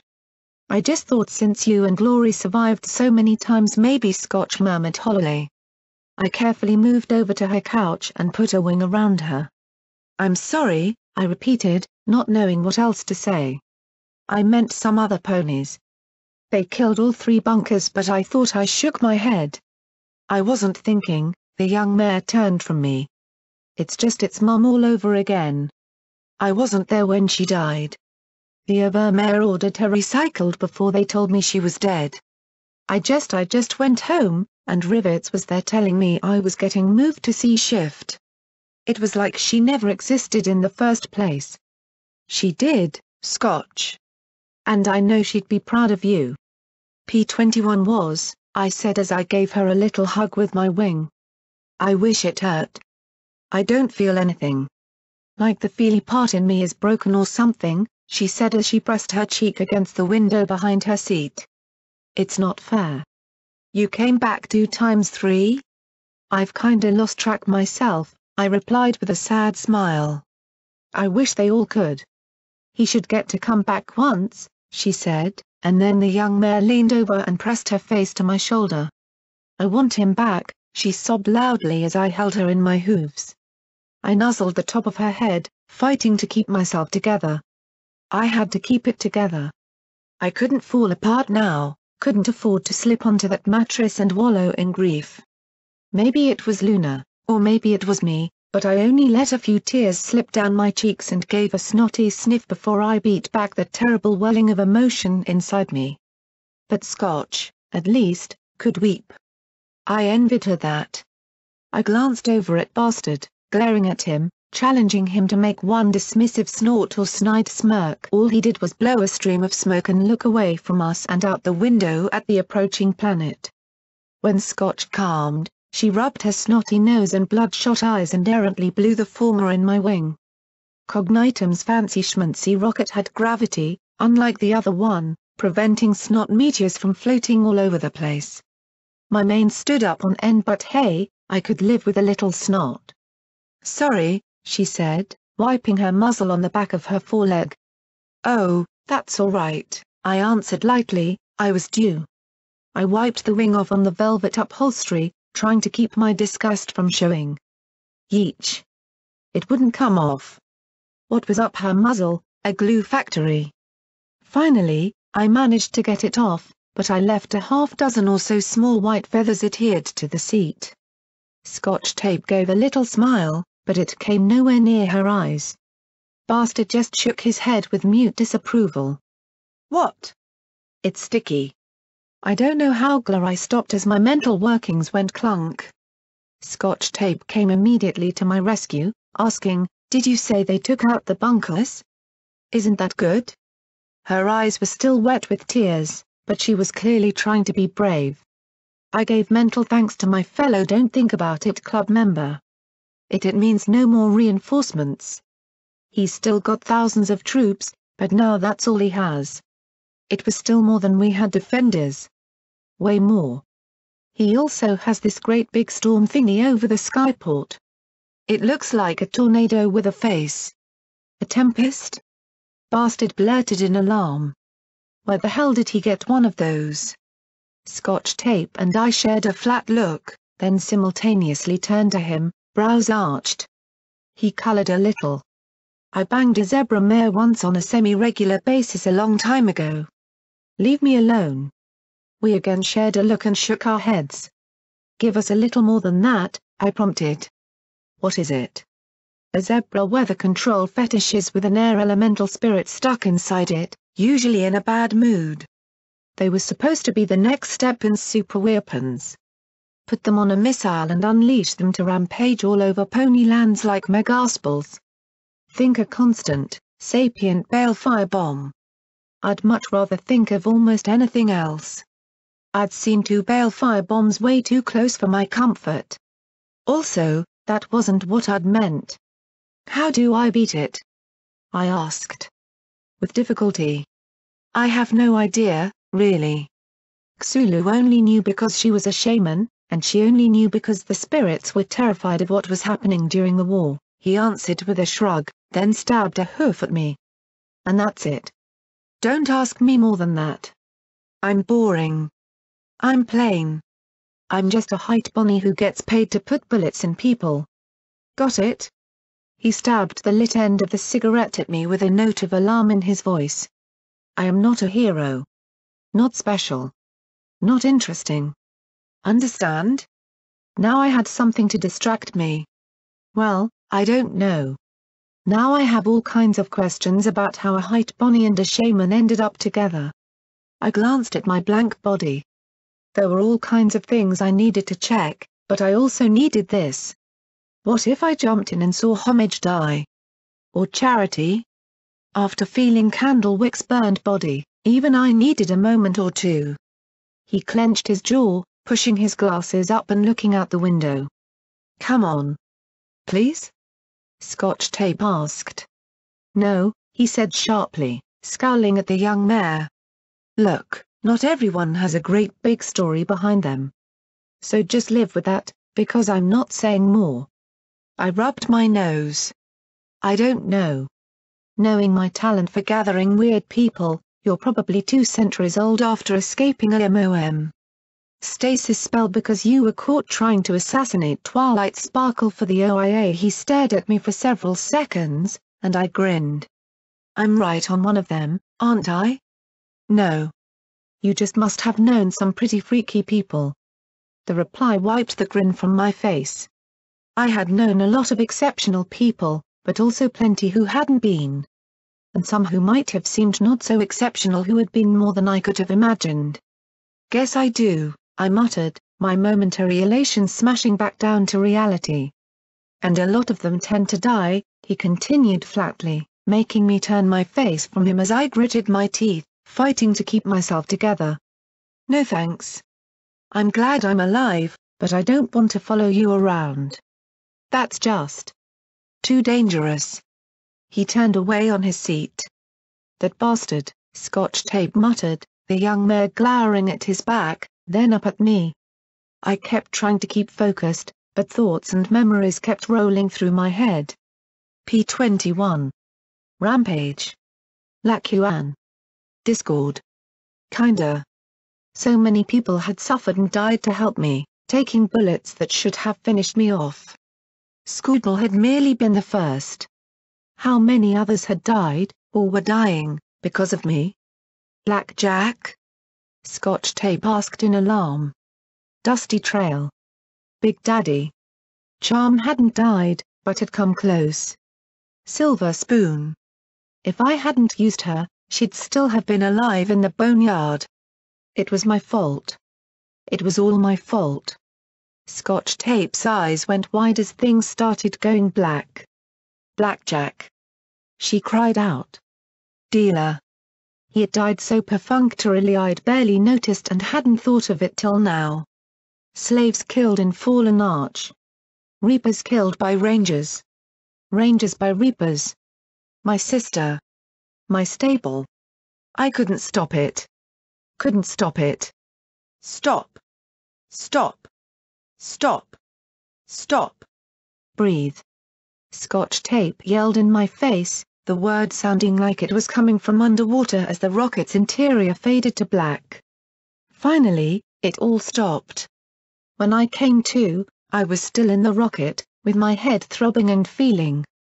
On the mattress. I could hear Scotch Tape and Bastard arguing in the distance. Next to me was my blank body.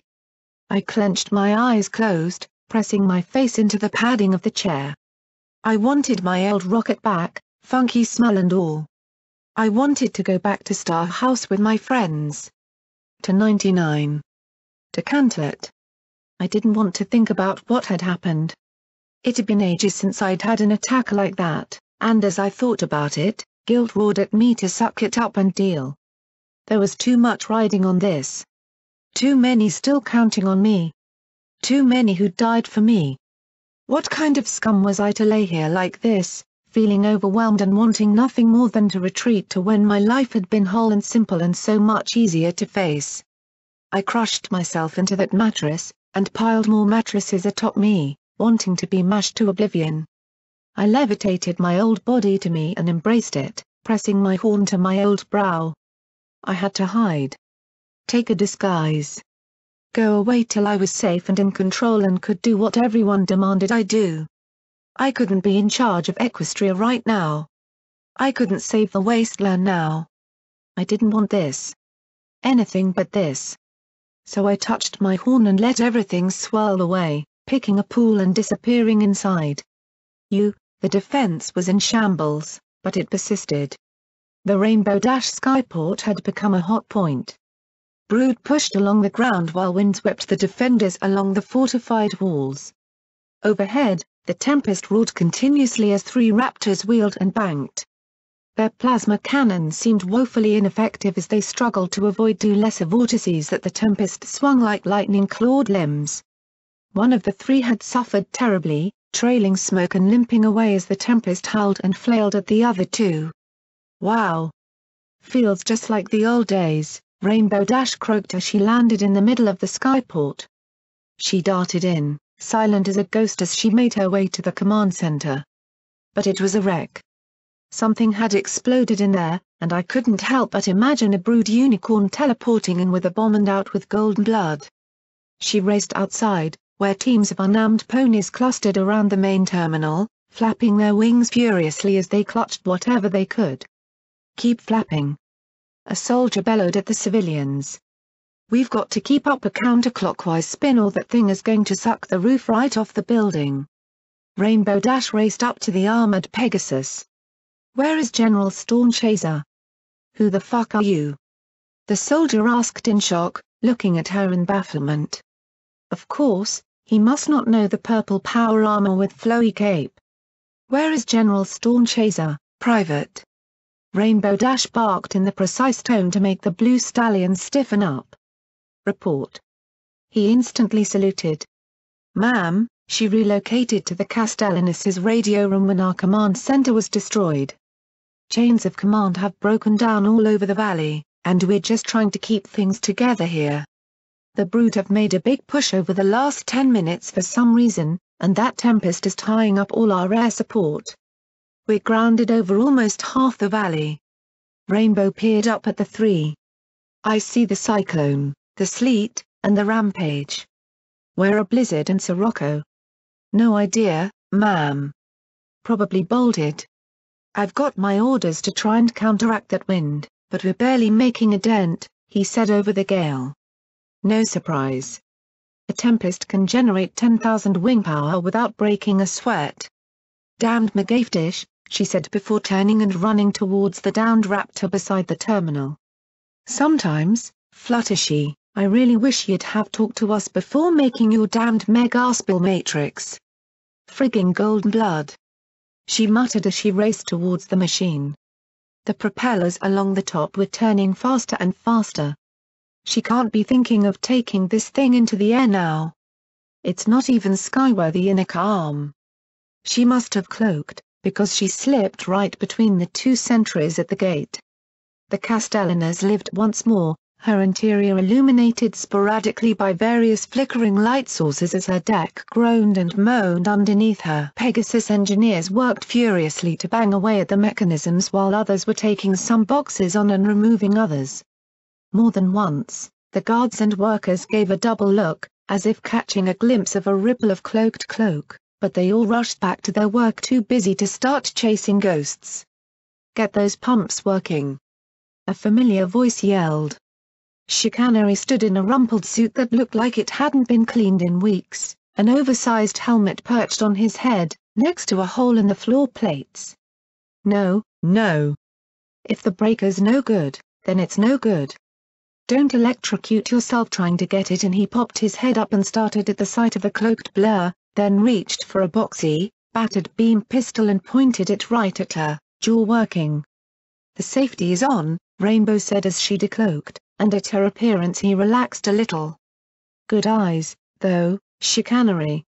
What are you doing here? He rolled his eyes. I've asked myself that ever since the skies blew up, he said after holstering the gun. It was a choice between helping here or cowering in the terminal waiting to be made, you know, terminal. He turned and peered down the hole. No. Never mind who I'm talking to. If you can't get that pump powered directly, then wire it to a spark battery. We only need it for a few minutes. He returned his pale eyes back to her. While video production is more my thing, I spent 2 years working as an electrical rigger for lots of propaganda projects. Lighting. Sound system. Stuff like that. I'm looking for Storm Chaser. Bridge? She asked with a toss of her head. CIC. Flight bridges do thrashed. But I don't understand why she wants us to get this thing fixed for 15 minutes of flying. We're going to need more than that, aren't we? Chicanery asked with a worried frown. Not if she's doing what I think she's doing, Rainbow Dash said as she peered down the hall. Listen. Do me a favor and hang around outside the bridge for a few minutes, okay? If the ship takes off, get out an emergency hatch, but I might need some help. Sure, Chicanery said with a worried frown, then leaned over and shouting down, look, when you get that pump going, go talk to Calliope outside. He's probably got more things for you to do. They walked quickly along a hall, with Rainbow Dash gesturing with a wing for him to hang back. In the bridge, a number of cables ran to a terminal in front of the captain's chair. It was also filled up with dozens and dozens of boxes and crates. The grey mare sat in the seat, typing on the terminal as others worked around her. She looked like hell, her uniform stained and splashed with blood and her mane out of its normally neat bun. That's it. I have attitude control now, Storm Chaser shouted at an engineer over the rumble. The reactor's already starting to overheat, she then muttered as she stared at the screen and hit a button. Every penny out, her voice boomed over the intercom. You have 2 minutes to get your feathers off this ship. Mom. We don't have the control upper link established yet. It'll take a few more minutes. One of the engineers called out. Rainbow Dash carefully opened up one of the crates and was greeted by the sight of dozens of glowing green orbs nestled in padding. I've got it. I'll get off the second it's live, and the rampage can guide her straight down that thing's gullet, Storm Chaser said as she worked the controls. Every penny out. Move. As the last engineer left the room, Rainbow Dash grabbed him from behind. Wait a minute. Just stay right there. And then she turned and stepped inside. So, when did you become skilled in information networks, General?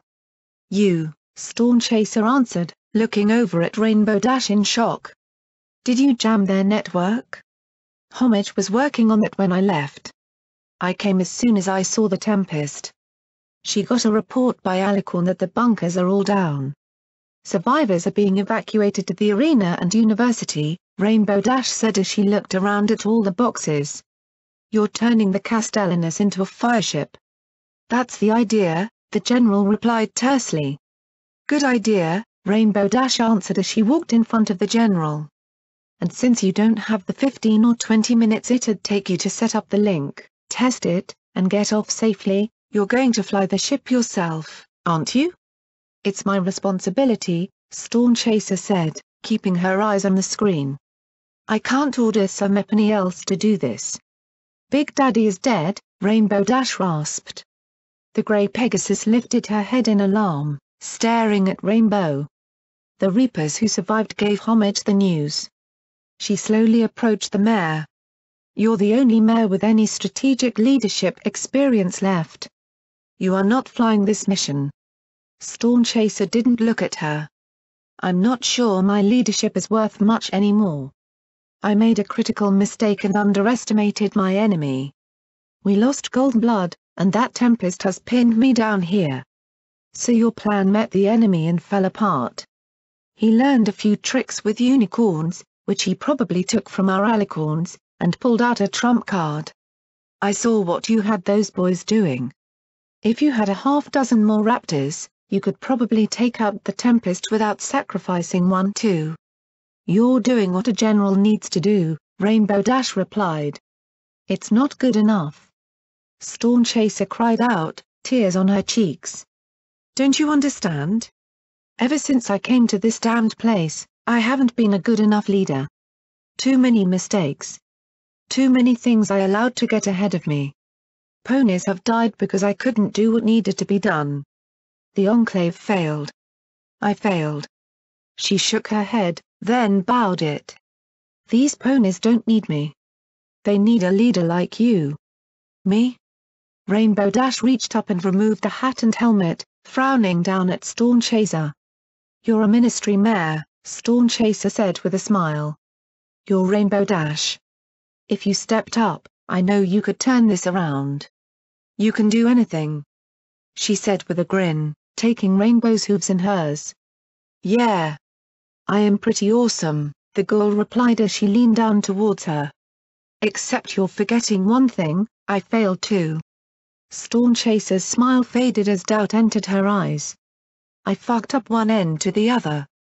I gave my loyalty to Equestria, when I should have kept it with my friends. She glanced at the boxes. I failed to really lead the Pegorsi when I was needed most. Ran away instead. I failed and I died. And I failed at that too. She sighed and brushed back her hoof, shedding a few strands of mane. These ponies don't need a leader from the past. They go with me, they're headed in the wrong direction. They need a leader who can carry them forward. So Mepony they know and trust. Storm Chaser closed her eyes. I'm not sure I can save them. Maybe you can't. We're outnumbered 20-1. We've cut off their reinforcements, but there are still a whole lot of enemies left. And if we don't have some Mepony pulling things together and telling people what to do, we're not going to get anything done. She slipped the helmet onto her hoof. And because we're running out of time and I really don't want to argue, Rainbow brought the helmet around, striking Storm Chaser in the temple and staggering her in her seat. The mare wasn't quite knocked out, but she was dazed. Chicanery, come quick. You've got some duct tape, right? The white Pegasus trotted back in, his eyes wide. It's standard issue for engineers. Why? He said as he pulled out the roll. Rainbow Dash seized it, looped it round one hoof, and tore off strips with her teeth, leaving bits of her wispy rainbow-hued mane in the adhesive, then wrapped it around Storm Chaser's hooves and covered her mouth. By the time the mare had gathered her wits enough to start resisting, Rainbow was finishing taping her wingtips together behind her back. Chicanery watched it all with a hapless expression. Oh, I am so dead. Could be worse, Rainbow replied as she dumped Storm Chaser across his back. She undid the clasps of her armor and pulled herself out of it, then piled armor, hat, helmet, and cape on top of the glaring general. Get her out of here. I'll fly this mission. There's never been a better flyer in the skies than me, raptor or not. She patted the heap on the straining stallion's back. Get the suit to Sir Mepony who'll use it. Won't do for Mayor Duell to just disappear from the wasteland. Grandma. Chicanery began to say before Rainbow covered his mouth with a desiccated hoof. Reactors heating up. Do awesomer than me, she said as she looked into the angry eyes of the general. You can do it. Re-establish your lines. Use the Raptors for support once the skies are clear. She leaned in and rasped, don't give up. Not on yourself. Not on any pony. The general's angry eyes softened a little as Chicanery ran out of the room. Rainbow Dash flew over and landed in the captain's chair. Been a while, she said as she stroked her hoof over the armrest and gave a little bounce, the chair squeaking. Oh, yeah. This was the one with the squeaky seat. She reached over, tugging the terminal connection closer. On it was a diagram of the Raptor, much of it flashing bright red with alerts. Okay. Activate interlocks, she said as she hit buttons on the armrest of the chair. Dynatherms connected. Infocells are up. She frowned and hit a different button a half-dozen times. Up. Get up you damned infocells. Good. Then she pulled over a wheel set on the other arm. Mega thrusters a go. she said as she pushed a tiny knob to the top of his track. The entire ship began to rumble, and she grinned. "Let's go, Castellanus." The raptor groaned and shrieked, lurching back and forth as it clawing for altitude. "Come on! Up ship!" On the front view screen, the wall around the skyport began to loom near, and Dash pulled back on the wheel hard. "Get your ass in the air!" she shouted as the Castellanus rose enough to just barely clear the top, making the defenders station their dive for cover as the keel skimmed over them. The ship immediately dropped into the midst of the brood besieging the skyport. "Oh horsey apples!" she shouted as twisted the wheel with her hooves while her wings pushed buttons and knobs. "Really wish I had time to brush up on this," she yelled as the Castellanus twisted sideways. "Lift, damn you! I know you got one last good flight in you, Castellanus," she hissed.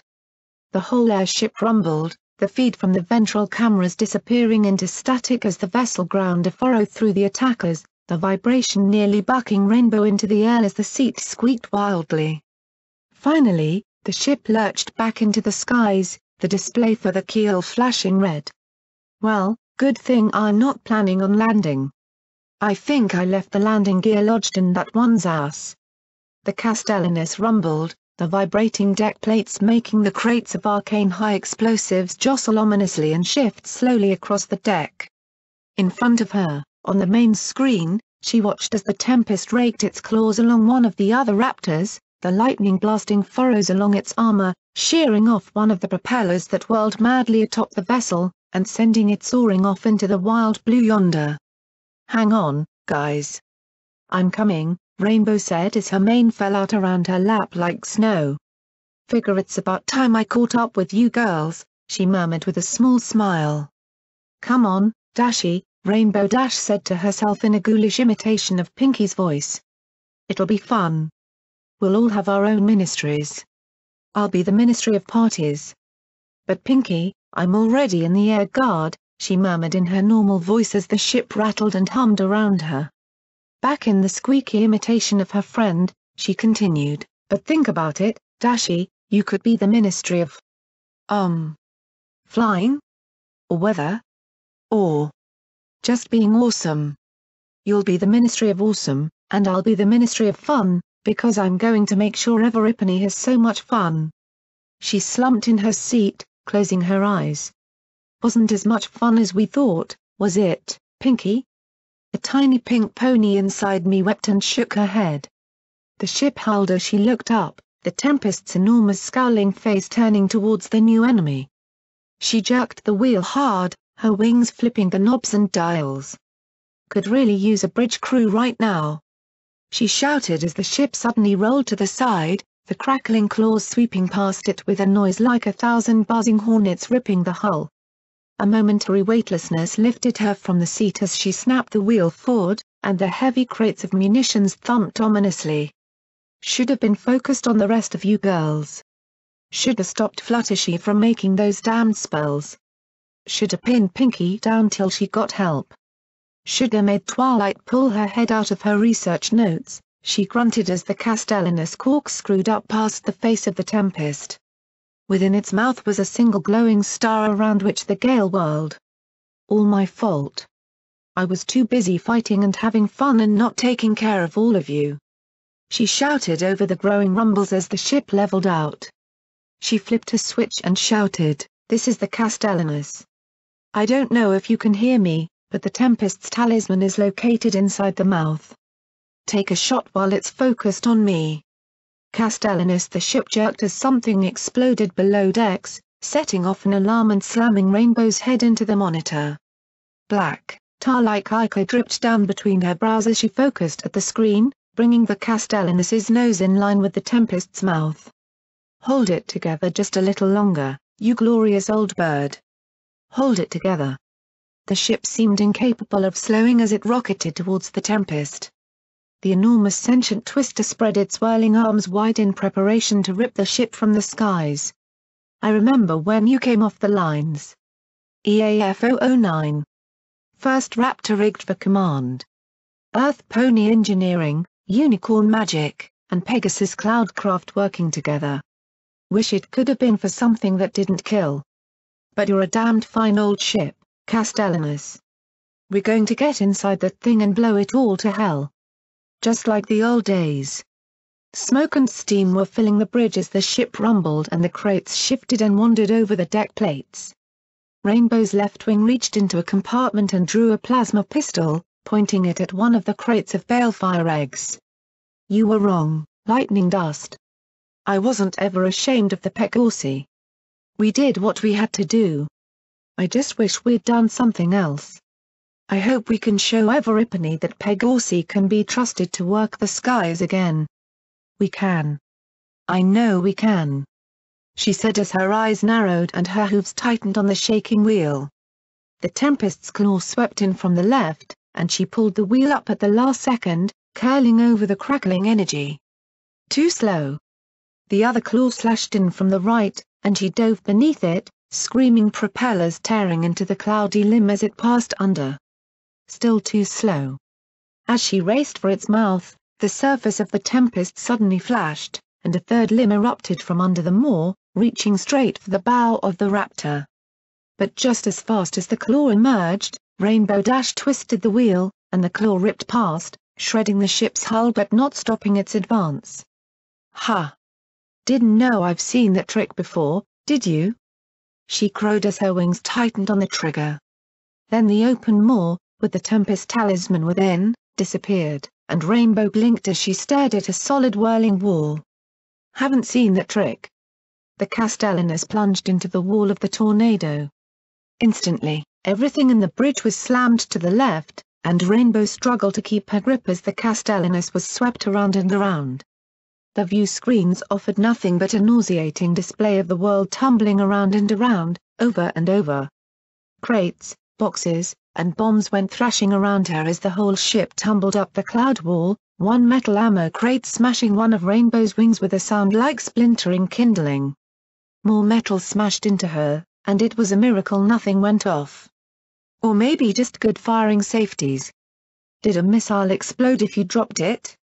With a final shriek of metal and wind, the ship was ejected from the whirling storm and sent flipping end over end out into the air. Despite it whirling in ways that made me want to puke, Rainbow managed to stabilize the ship against all odds. The ordnance stopped bouncing off the walls and ceiling and settled to rolling around the floor. Rainbow Dash curled up against the wheel, one foreleg studded with her own bones jutting from the mottled blue-gray hide.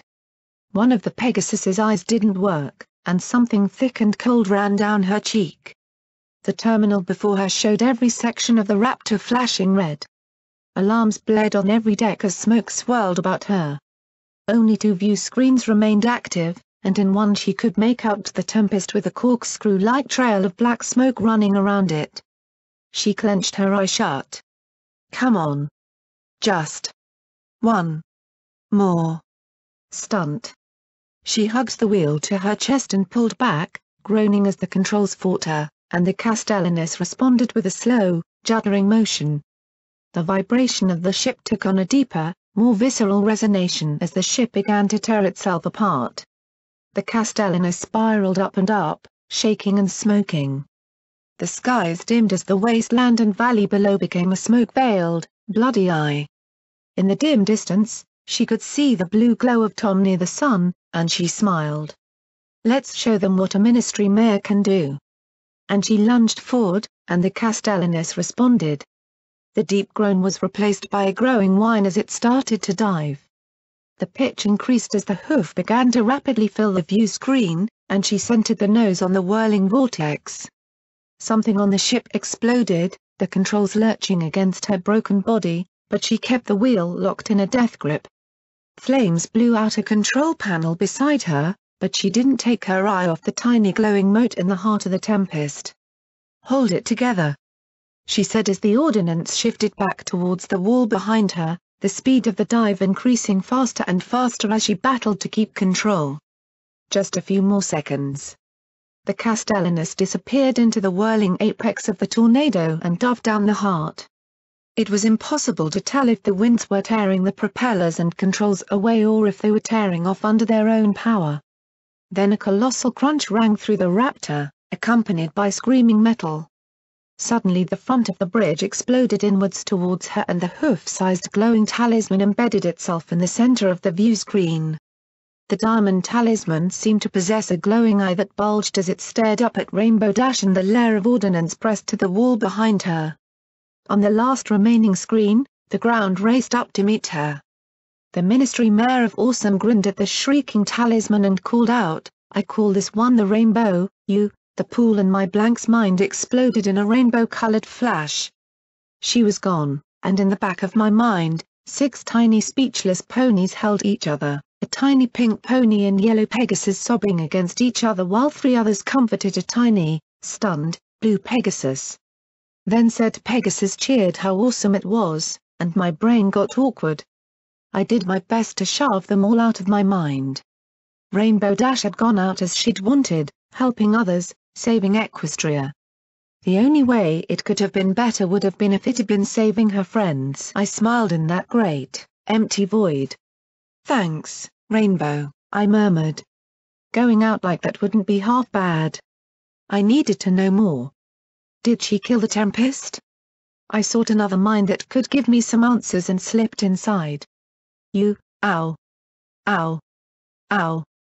Every step from this mare trotting through the familiar halls of Stable 99 elicited an hour's stabs of pain ran through her bandaged body. "Come on. Where are you?" Crumpets muttered as she limped along the maintenance halls. "How bloody hard is it to find a sod in Great Purple?"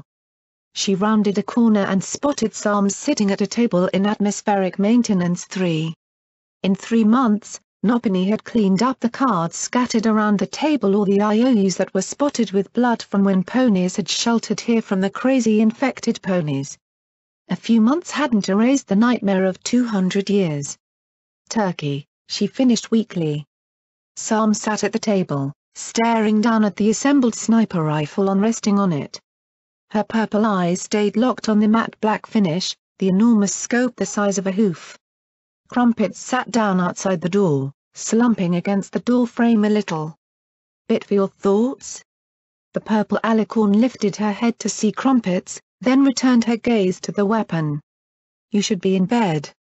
Sheets make me itchy. Actually, being trapped anywhere makes me itchy. Make life as a Steel Ranger a bleedin' slog. Always wanted to go on patrol just to stretch my bloody legs." She winced as she examined at her bandaged leg. "Now me legs really are bloody, and we're both stuck here while everybody else is getting stuck in." She paused and tilted her head. "But I'm guessing that's not what's going on in that big pointy head of yours." "I'm a coward," she muttered as she stared at the gun. "I should be out there helping, but I'm due." She clenched her eyes shut. "Scared." "Scared of what?" Crumpets said as she limped over to sit beside her. "I've never been a fan o' hating on fear in general. Like, there's these things back in Trottingham called water goblins. Look like a gull crossed with a fish. If you lean too far out from the fanboat, they'll pop right out of the water and chew your bloody face off. Scare me shitless." She waited for a reply. Am I chatting to myself here or what? I don't want to do a bloody interrogation, but a response would be nice. Sam looked at her, and the corner of her lip curled. You can barely walk. Crumpet patted her shoulder. Aye. And many a foolish hornhead underestimated an earth pony's capability to thump some epony acting like a leatherhead. The purple eyes fell again. I'm afraid of turning back into what I was. A murderer. She rubbed her face with a wing. I don't want to be that again. Crumpets frowned. You're still stuck on that rubbish? The alicorn didn't answer for several long seconds. I don't know anymore. I'm not sure of anything. Once, I was completely sure. So certain that I made horrible mistakes. Now I don't trust myself to do the right thing. She clenched her eyes shut, then hissed, I hate this gun. I hate that it still exists. It's like a part of me that I can't get rid of. It reminds me of so many people I killed. She grabbed it with her magic, pressed the butt against the floor, and started to lean her weight against it. I want to destroy it forever. Then she paused. and released it. But I could help people I care about. If I could just kill again? Crumpets suggested in an arch tone. You really still think what we do is murder? Sam gave a tiny nod, and Crumpets let out a sigh. Bloody hell, only one thing for it then. Then she smashed her hoof right into the purple alicorn's face. The blow not only nearly sent Crumpets down but floored Sam. Crumpets lifted herself to her hooves, standing over the dazed alicorn as she pulled herself together. Ow. Bloody Nora. Now, let me lay this bollocks to rest right now. Was Big Macintosh a murderer? Sam stared at her for several seconds, then shook her head. What about the rest of your squad way back when? A shorter wait, then another reluctant shake of her head. Is Black Jack a murderer? I was glad to see another tiny shake of her head. How about me? Now a frown of comprehension as she furrowed her brows. No. None of you were, she said as she glanced up at the bandaged mare. But you might have been, Crumpets said evenly. I don't know what you got up to with the OIA, but it doesn't sound anything like what we do. Soldiers don't want to kill. Not good ones, anyway. We do what we have to do, and sometimes that involves killing people trying to kill us. Crumpets stared down as Sam closed her eyes, tears on her cheeks. That's not it, though, is it? All this not wanting to be a murderer shite. That's not what's really bothering you. Sam didn't answer, and Crumpets sighed. It's him and it. That big sparkling moron. Sam immediately lifted her head. He is not a moron. He's good and noble and gentle and... She trailed off again, averting her eyes. He fancies you, you know, Crumpets said with a small smile. He's too good for me. I don't deserve ow. Sam yelped as she was kicked by the bandaged mare. What was that for? Because it seems to be the only way to get through to ginormous pillocks like you two, Sam replied. Yeah, he's a good stallion, and he likes you. Accept your good fortune and don't think about what you deserve, you big bloody turkey. He doesn't like me. He likes her, Sam murmured as she sat up. He likes Lacuna. And you're not her. I mean, she was a moan in misery like you, but she got off her ass and did something to help. Even still, he likes you too. You got that whole alicorn mare of good breeding vibe going that's right up his alley. And you can fight. And you care. That matters more to him than anything. Crumpets said as she jabbed Sam's chest. What he likes is what's in here. And if it don't work out, at least you tried. Crumpets took a deep breath. But you definitely ain't worthy of him if you sit and sulk in here while he dies out there. Sam stared at Penance for the longest time, then bowed her head. Luna wasn't able to forgive me before she died. Crumpets put her hoof on Sam's mane. The only forgiveness you really need is from ponies who love you, and yourself. So, what do you say? Are you a soldier who is ready to help her friends, or an ex-murderer who cares about nothing else than hiding from her own conscience? Sam regarded Crumpets and then gave a little smile. Okay.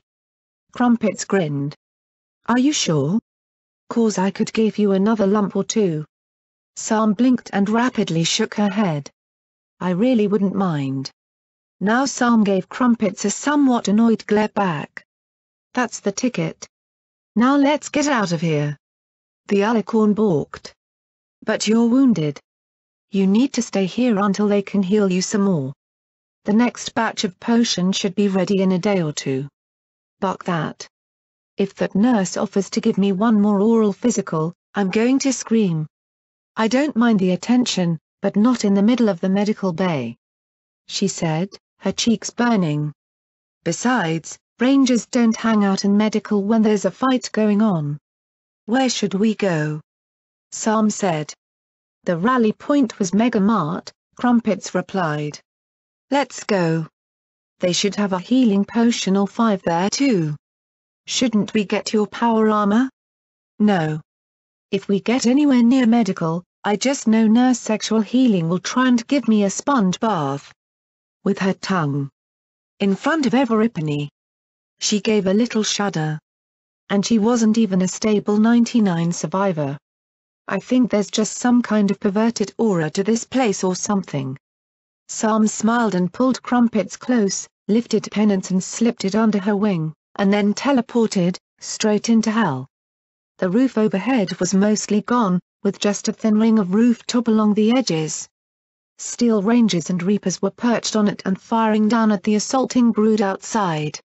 The rows of formerly orderly stacked scrap were now filled with wounded ponies. Pegorsi, grounded by the absolute fury of gunfire saturating the air, remained perched out of harm's way. A gaunt old stallion walked along the rows with 3 more unicorns and a half-dozen earth pony medics applying healing spells and helping with the injured. In the middle of the store, now on the ground, surrounded by walls of sandbags, and firing in high arcs over the walls, gun boomed again and again, the noise barely blunted by the makeshift bunker. "Oh, bugger me," Crumpets murmured in shock. "I didn't know it was this bad." Then she hobbled up to the old unicorn medic. "I need healing. Now." "They all need healing, young missy. You'll have to wait till he was cut off," as she grabbed him by the head and glared into his eyes. I think I can squeeze out a little more healing magic before my horn pops off." "Hold still." As the cool magic washed through Crumpets's wounds, Sam went through the wounded and collected ammunition and a few more weapons. "Where's Star Paladin Strong?" Crumpets started to ask. Then wall of Megamart exploded and collapsed, screams and gunshots ringing out as Brood started to push in. "Never mind. Fall back." A familiar voice bellowed over the fury. "The innocents are already evacuated. Fall back to the arena. I'll buy you time." In the breach in the wall, a huge stallion rose up, fighting the Brood with shattering blows of his armored hooves. Crumpets rushed to Sam. "Arm me. Quick!" she snapped. "Hold still," the alicorn instructed, lifting her in a magic field, and then she wrapped Crumpets up in combat armor and strapped on a battle saddle with a single-scoped Mark's Bony rifle. "I hope this will do. I didn't have a chance to ask your preference." "It's fine. Let's hurry before the idiot is overwhelmed." Crumpets snatched a satchel of supplies from one of the earth ponies before racing after Sam. As Megamart started to evacuate, the two joined a faltering defense. Any pony who could carry things was hauling wounded and supplies out, some earth ponies all but covered in ammo boxes and weapons. The 4 ghouls grew in gun kicked out the sandbags and depressed the barrel as Brood began to appear on the tops of the walls. The artillery roared, and the Brood disappeared as swiftly as they appeared, along with almost half the remaining wall. As they raced towards the breach, the mares cut down any Cybertzebra that climbed into view or unicorn that flashed into being around them. Sam moved like a ballet dancer, swinging the rifle from one Brood to the next, the bullets tearing through eye sockets and out the back of skulls. And when one bullet didn't work, a second one would take the other eye. "Please, forgive me for being afraid," Sam murmured between every shot. "Please, forgive me for being late. Forgive me for the blood on my hooves. Forgive me for being me. You have issues. You two are really made for each other," Crumpets muttered as she fired off round after round in Sam's wake, protecting the alicorn's flank as they rushed towards the huge muscle-bound stallion. Half his armor had been blown from his magnificent marbled frame, but still he fought on, struggling against the horde. One stomp lobbed a rock into the air, and he kicked it with the force of a grenade right into a clump of cyber ponies. A Brood unicorn appeared behind him, razor-sharp blade ready to tear out his spine, only for him to stomp a shock wave that erupted under the unicorn and knocked it straight into the air with a hoof-shaped spur of rock under it. Then he hooked a foreleg around the spur, ripped it from the ground, and flung it into the face of another brooding who was taking a bead on him. His magnificent body, even glazed in sweat and blood from a dozen scrapes, seemed to sparkle in the midst of the carnage. Sam rushed towards him. He spotted her, and his eyes were dragged away from his enemy as he gazed at her. they widened and softened as for a moment the battle was no more, and he stretched a hoof towards her. Then his body jerked as a half-dozen bullets tore into him.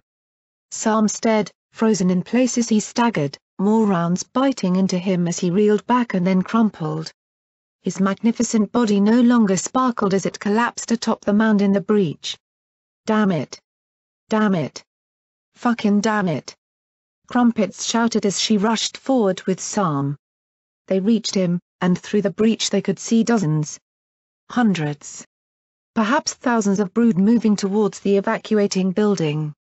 Stronoof looked up at the pair of them, his moustache speckled in blood.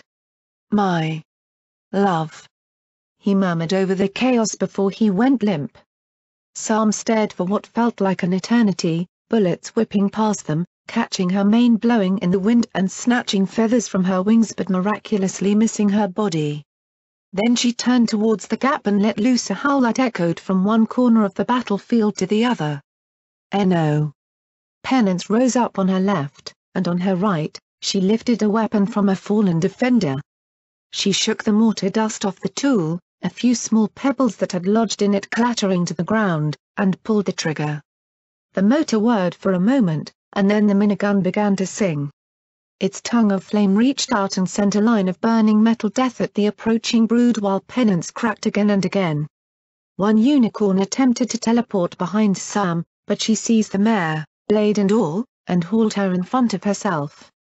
A bullet blasted the cyberunicorn's brains out, and her body caught some of the rounds that poured in at Sam. The alicorn made no attempt at summoning a shielding bubble, ignoring the bullets that got through to hit her. When the minigun ran dry, she drew 2 more rifles from her collection and continued to fire. Her magical focus and accuracy staggered the enemy as she protected herself with the mangled corpse until it was too shredded to do more than spatter her with blood. Crumpets, meanwhile, tore pressure bandages from the satchel and pressed them to Stronoof's wounds. "Mental. Both of you. Bloody, sodding, leather-brained mental," she shouted at him. "You're perfect for each other." Sam didn't seem to register the words as she yanked over another brood body for a shield and cycled its gun into her floating collection, then began building a wall of gore when the individual reinforced corpses were no good at protecting her. A unicorn attempted another teleport, this one with 4 frag grenades in tow. The stems were pulled, but Sam grabbed the brood in her hooves, magically clustered the grenades together, and shoved the unicorn and grenades against the wall, the former covering the latter. The explosion showered her in gore and metal, but she hardly broke stride as she returned to slaughtering any who approached the gap, the alicorn awash in the blood of her foes. Crumpets finished packing off Stronoof's injuries and getting a healing potion inside him, but that was all the satchel held. "Okay." He stabbed. She was interrupted by a hoof-shattering boom as gun exploded. The brood weren't just trying to break through here anymore.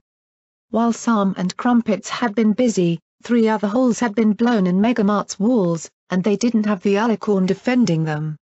"We've got to get out of here." Sam was silent, the only answer coming from her guns, barking again and again, Penance's barrel sending out precise death as she tore more weapons from her enemies and used them as well. "Forgive me, Luna. Forgive me, Stronoof. Forgive me, Big Macintosh," she muttered over and over again, in a trance, her eyes not even focused on the enemy before her as she slew them, her face streaked with tears as she repeated the words over and over again. Bullets bit into her from both directions now as the brood who had breached the wall swarmed in behind her. Crumpets, hit once or twice by errant shots, pulled herself in front of Sam and shouted in her face, "Evac. We need to evac now. Now, you sodding dodo." She struck Sam in the face again, but the alicorn didn't stop fighting. "Damn it. Are you a soldier or a murderer? Soldiers obey orders to pull back," she screamed in Sam's face. Then a bullet thudded right into Crumpets's spine. Her entire body went numb as she slumped down Sam's front. At last the purple alicorn glanced down at the 2 ponies at her feet, then she stared at Penance. I'm, she murmured as she bled. Then a brood launched himself over the wall of corpses she'd laid, guns firing in a frantic effort to end her. Sam's horn fled as she swung the gun with all her strength, smashing it across the brute's face. The delicate talismans shattered as the scope's lenses smashed, the barrel breaking off where it met the frame of the gun. The spray of gems, metal, and blood seemed to hang in the air for an eternity. Then Sam lifted the two ponies and curled her wings over both of them. Her horn flashed, and then the three were dumped in a pile of mud. "Help!" Sam shouted at the top of her lungs. "Please! They need help!" Hooves thundered towards them. "They need help! Please! Save them! We've got them! Let them go! I don't know where we're going to put them, but we'll find somewhere. Now let them go!" And as Crumpet slipped into darkness, she muttered, "About time you two great big dumb you." This pool didn't wink out so much as fade away as I emerged from it. I'd gone on a rampage similar to hers and come back. I could only hope that when I met Sam again, she'd be at peace with her decision. And another wonderful, unique, named weapon ruined. Why couldn't ponies take care of a tiny orange pony stared flatly at me at my thought. Okay, so I might have ruined a gun or two. 3. 4. Okay. Of course, as a tiny purple unicorn pointed out, Sam had ruined hers on purpose. Stupid, smug-brained ponies who called me on my shit. Grrr. I studied the remaining glowing pools. There were maybe 24 or so minus one as it winked out before my eyes. My mind was getting dimmer by the second. Okay, not helping. I moved to the next and slipped my mind inside. I almost wished I hadn't. Chapel was dying. Again. The defenders were in a fight for their lives as the brood advanced inexorably towards the stockade. They no longer simply allowed themselves to be blasted to pieces. Now they moved in shifts, one battalion pouring on suppressive fire while the other shuffled forward a few dozen yards, stopped, took cover on the ground, and began laying down fire so the first one could advance. Then that one would gain ground and stop, and the cycle would repeat. The defenders, however, were clustered behind a shambled stockade of wood and scrap metal, much of it burning and blasted. The defenders who weren't shooting were screaming. Screaming for ammo. Screaming for help. Just plain screaming. Flames now licked over the rooftops of the proud homes that had risen recently, filling the air with smoke as fire greedily consumed all the progress that Scotch Tape had authored. The toilets she had been so proud of now blazed like a pyre, collapsing slowly in on themselves. The post office roared, ablaze as the pre-war structure finally succumbed to the fate it had evaded 2 centuries prior. The refugee camp beside the river was a mass of panicked people with nowhere left to flee, and so now they fled to the last mad refuge before them, the gates of the core. And in the midst of it all, Charity wept. They were bitter tears, slow to shed. Charity never gave anything for free if she could help it, and so she gritted her teeth and focused on the clipboards in front of her as colts and fillies raced to her. "I need 4 heels and eggs," one of the colts shouted. "Take 2 boxes of each from the red cache. Tell them to stretch them out," she said, pointing at some boxes. The colt nodded, the oversized combat helmet on his head wobbling, then rushed to the boxes, tossed 2 on his rump, and raced off. She pulled a pencil out from behind her ear, flipped to a page on the red clipboard, and made 2 tiny tally marks next to an icon of a Med-X syringe and a purple vial. "I have 6 who need 308s," one of the fillies yelled. She flipped through the clipboards. "Take 2 ammo boxes from the green pile," she yelled, flipping to another sheet and making another note. The grey filly raced to the crates and a minute later shouted, "There are no 308s." Charity looked down at the list, then over at her. "There should be at least 20. "Well, there's not," she yelled back. Charity raced to the stack, her eyes scanning the boxes of ammo. She picked up a box between her hooves, gave it a shake, and tossed it aside. "Damn. 5 more. Damn." She threw empty ammo crates over her shoulder, setting aside a few that were still full of bullets. Most of the pile, though, was of empty ammo boxes. "Damn it! Who's been taking the 308s?" she screamed out into the roaring battle. "There's supposed to be a fucking system. What do you want me to do about it?" the filly asked, wide-eyed. She turned to the stacks, glaring at the boxes of ammo with numbers squiggled on them in chalk. "We still have 5.56 mils, right? Grab 6 varmint rifles and 2 boxes of 5.56 and get it back to them." "Varmint rifles?" she asked, as if she hadn't heard her right. "It's that or frigging throwing our turds at them. Now get moving before I dock your hazard pay," she barked, shoving her toward boxes of arms as she scribbled on a clipboard levitated in front of her with a pencil in her mouth. A second later, there was a loud pop, and the clipboard, its center suddenly bulging towards her, flew into her face and snapped her nose.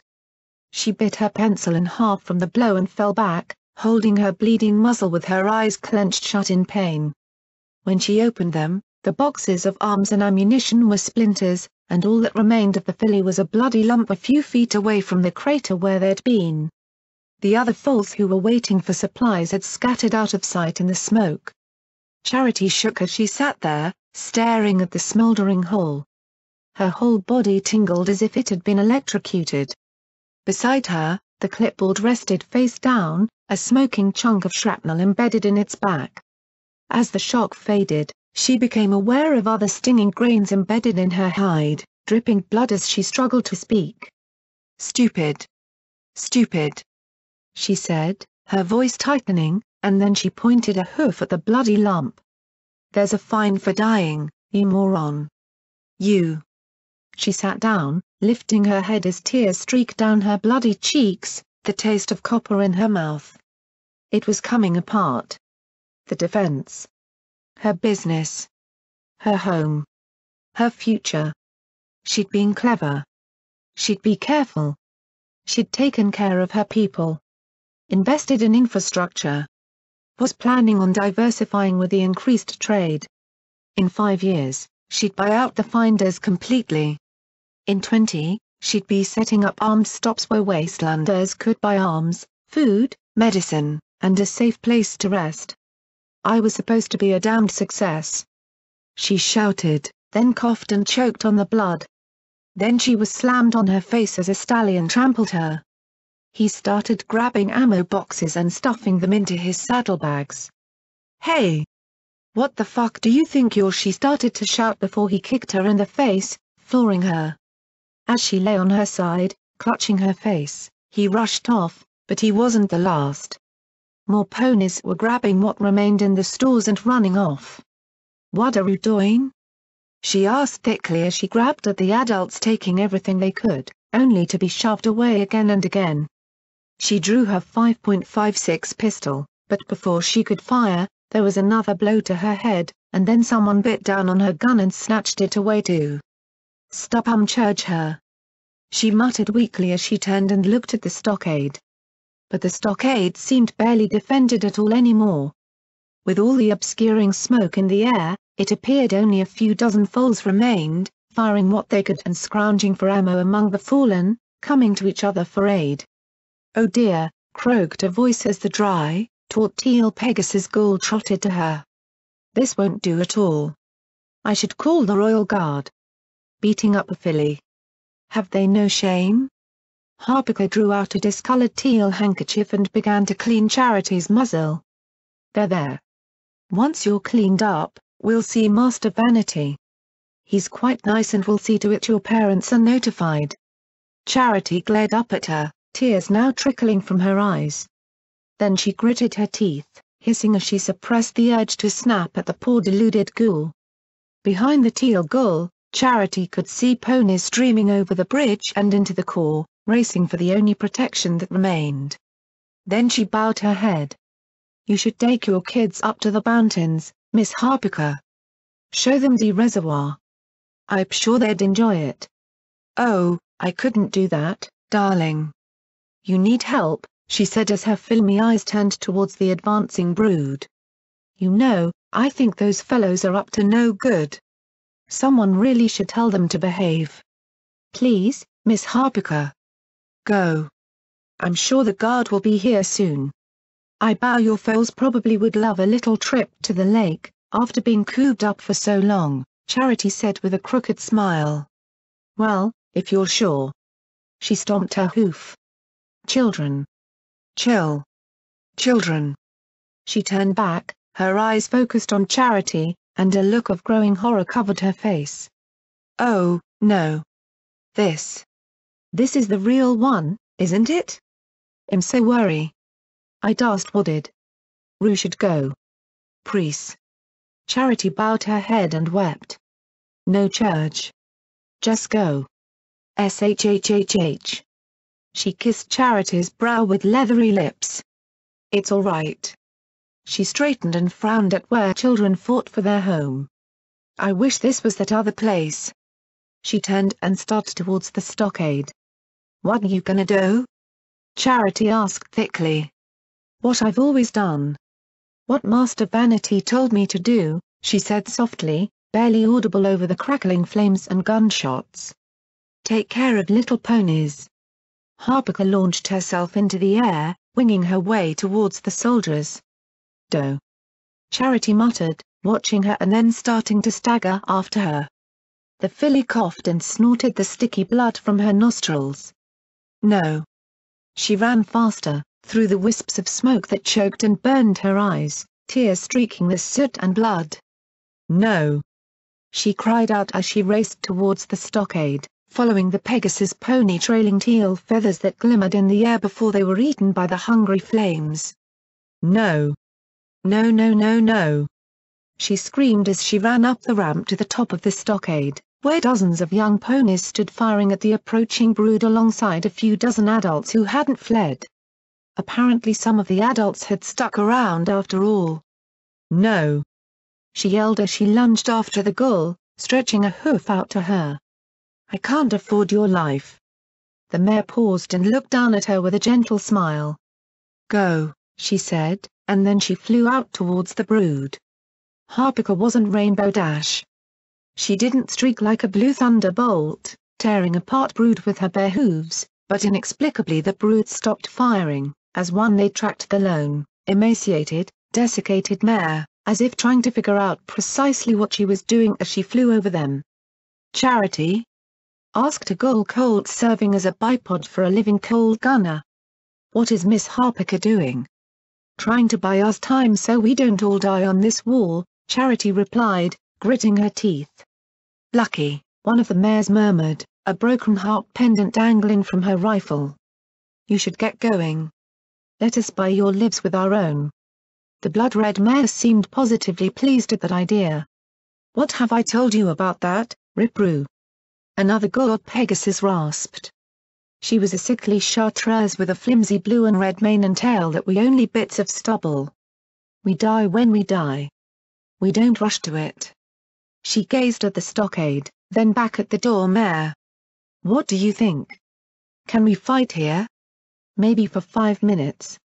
We should pull back to the city, Heartshine, she said, her eagerness transforming into dour resignation. We can kill these brood for hours with a choke point. No. Charity snapped. Blackjack said to stay out of the core at all costs. She scanned the hillside, but the flank of the brood was positioned to cut off any retreat towards Star House. 24 ghoul children might have made it. 100 ponies, young and old, had no chance of evading detection. There was only one building which wasn't on fire, the chapel itself, its steeple rising up through the smoke. There. We can go in there. It should hold enough. Oh, good, the beefy red mare said brightly. We can die in 10 minutes rather than 5. Well, at least we won't have to travel far for the funeral. They have those things in churches, right? Rip-Roo, the ghoul said in a mildly reproachful voice. You know better. Yeah, yeah. She sighed, then turned and shouted, back to the building with the big pointy tower on the roof. Move it. Grab whatever ammo you can, but move. Heartshine nodded and pressed a button on her battered pip buck. Half-hearts, retreat to the chapel. protect the little ones. The time to return to your other halves is not yet come, she ordered into the broadcaster, then hefted an oversized magical beam rifle to her shoulder. Survive and fight. You can join those you've lost when the day is through. But Charity wasn't running. She watched as Harpiker flew over the heads of the brood with odd little swooshes that might have been bombing runs if a pony had only a vague idea what a bombing run was supposed to be and was set on doing one without the explosives. Maybe instead of lighting her up, they only took a smattering of pot shots here and there, bullets biting off bits and pieces of the mare as she swooped back and forth. Maybe it was their interconnectedness, or maybe it was that they had no idea how to react to something like this, or perhaps the legate was somewhere laughing his bloody stripes off at the ancient mare's deranged antics, but whatever the reason, she bought priceless seconds for the young ponies and half-hearts to pull back from the wall. We've got to go, a gruff filly's voice said behind Charity. She opened her mouth to protest, and the powerful half-dragon Precious slipped out of the smoke, heaved Charity onto her back, and ran for the chapel. No. Damn it. Go back. I can't pay her back for this if she's dead. Charity yelled as the dragon filly wrapped her long, scaly tail around Charity's neck to keep her from leaping off. Let me go. I fucking hate owing ponies. Then the brood must have registered what was happening on the wall, because there was a great crackle, and Harpiker was simply gone. Dusty tatters, bone chips, and feathers drifted on the smoke as the brood poured after the retreating defenders. Unicorns blinked into place between Precious and the chapel, each with their silver blades and an accompanying trio of gun-wielding brood. The dragon filly opened her mouth wide and spewed out a torrent of jade-green flame without even breaking stride. Bullets glanced off her scales, but one blade opened a shallow wound from shoulder to haunch. Precious swirled, her prehensile tail keeping Charity on her far side as she breathed another incinerating gout of fire. Still, she had only one mouth and had Charity to protect, and the unicorns were teleporting to flank the dragon filly. A bullet caught Precious in the knee, and both Precious and Charity fell to the ground, smoke swirling around them. Then it cleared, and a trio of brood aimed their assault carbines at Charity's face. Charity stared up, the back of her mind running a tally of all the debts she owed and was owed, despite the danger surrounding them, and finding her uncomfortably short at this moment. Even as she drew her .22 pistol, she knew it was futile. Still, these bastards couldn't afford her submission. Then the air behind the brood shimmered as four-legged things pounced. Jaws closed on the backs of necks, and augmented spines were ripped from the flesh they supported as cybernetic canines materialized from the haze of war. The augmented attack dogs worked with their own horribly efficient pack tactics, one pair seizing four legs in their jaws while a third disemboweled the immobilized cybersabre. As soon as they'd butchered one, they disappeared back into the smoke with shimmers of their cloaking talismans. What's going? Charity began when a shadow loomed in the smoke, and then the veil parted to reveal a massive black armored canine. On? The blood-smeared cyborg leaned down and sniffed at the filly. Okay. Please don't eat us. Precious let out a long, threatening growl of pain. Don't, Charity cautioned her. I think they're. Well. On our side. The large canine wagged her tail and let out a metallic chuffing noise. Can you carry her? She pointed through the choking smoke to where the chapel spire poked up into view. Take her there? The dog gave a whine but wagged her tail again. I can walk. Precious said, trying to take a step and collapsing. The canine scooped up Precious almost as neatly and easily as Precious had carried Charity. This is ridiculous. We're only buying ourselves a few minutes at the most. Might as well have died at the war. Less running. Shut up and let her save you. I'll be right behind you, Charity said. The canine leapt off in the direction of the chapel. Charity rose and took one look back at the home she'd made as it blazed. The numbers in the ledger in her head shifted. She was still in the red, but at least it was a little less than a few seconds ago. Now if only she could get some last-second improbable save like Blackjack managed when her rump was in the fire. Then the brood appeared, striding confidently out from the smoke all around them. Dozens. Hundreds. They walked amidst the burning buildings like a legion of shadows. Precious had been right. Running was just delaying the inevitable, but what else could she do? Harpoon had bought them all a few invaluable moments. How much time could one filly buy, and what would it be worth to all those who had taken refuge in the chapel? Maybe that had finally put her in the black? Hey, you! All of you! Charity bellowed at the approaching brood. You owe the Crusaders and associated inhabitants of this community damages for bodily, material, and emotional harm. I'm going to sue the stripes off your asses. The brood didn't fire, though there were more than enough guns on her to turn her to red foam. You hear me? I'm gonna sue you so hard your grandchildren are gonna need a mortgage to buy a box of Abranco detergent. She slumped a little and muttered, damn it. How does Blackjack make it look so easy? As one, the brood suddenly halted, the red glow of their eyes matched by the searing glare of chapel burning around them. Then they did something truly monstrous. They laughed. 1,000 armed zebras laughing in perfect unison. Shoo, little girl, one brood said. Run along, another continued in an identical tone. Tell the others to flee, a third murmured as they all grinned at her. Back to their fortress. Their sanctuary. Their only hope. Charity gaped at them all. You want us in the Corps? Oh yes, a number of them said as one. We need more children. Children always worked wonders for me when prompting powerful fools to action. Been so very hard not to eliminate you all. But time is passing. So go, one said with an imperious gesture at the city. It won't be long now. Charity licked her lips but didn't take her eyes off the soldiers as the ground began to vibrate under her hooves. I'd rather die. The smiles disappeared just as simultaneously as they had spoken. So be it, they said as 100 guns focused on her at once. But the shaking was increasing, accompanied by a growing rumble. Charity peered around, asking in alarm. What the hey is going on? What are you doing? But whatever it was, they didn't seem to have a clue either. The brood looked around the smoky battlefield as the rumbling and screeching reached a fever pitch, then suddenly cut off. From behind Charity came a thump and a hiss of air that blasted away the smoke around the filly.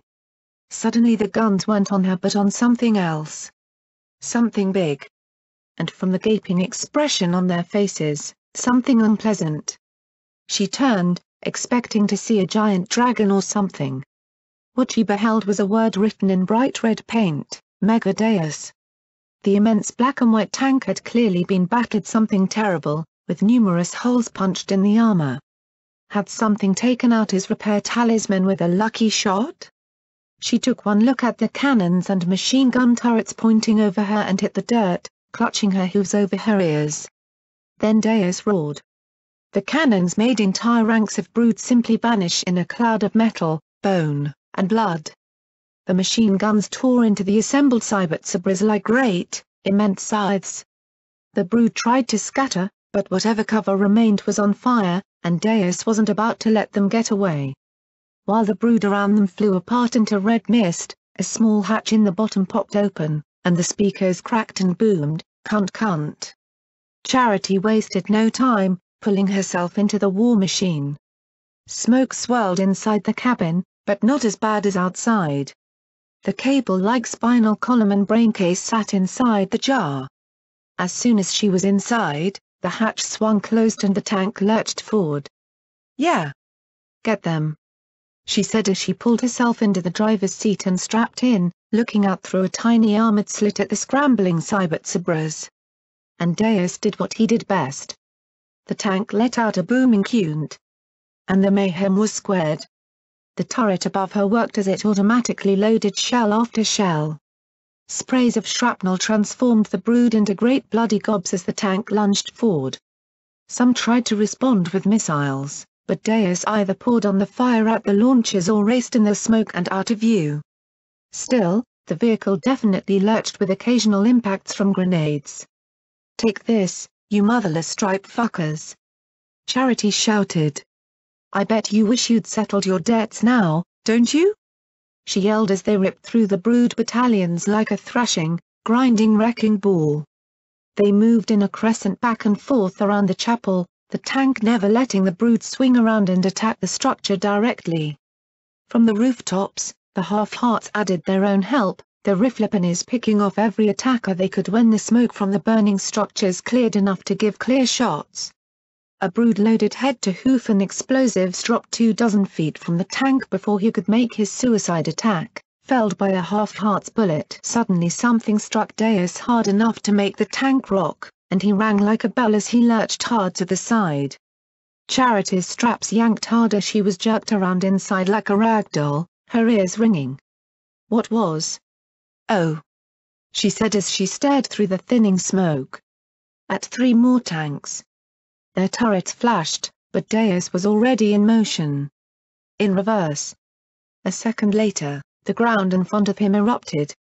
As soon as it did, Deus was racing forward, bouncing through the crater and nearly flying into the air as there was a second detonation where he had just been.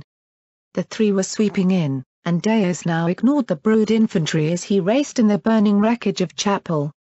He didn't stay on a straight line for longer than 2 seconds, weaving this way and that erratically as 2 tanks swept out to the sides of the town while the third pursued directly. I hope you know what you're doing. Charity shouted. Cunt, Deus replied tersely as he looped around the blazing post office and suddenly turned around sharply. Then his superchargers roared as the treads ripped up the ground, the tank charging the wall of the post office. Wait! That's my Charity began. But Deus was already rolling up the crumbling walls and onto the collapsing roof, the air suddenly becoming blazing hot as he rolled right through the inferno, smoke drifting through the holes in his armor. He didn't stay there, though. As the already weakened roof collapsed under his weight, he rode the flaming wave right into the side of the pursuing tank. His barrels were nearly touching the joint between the turret and hull of the enemy tank.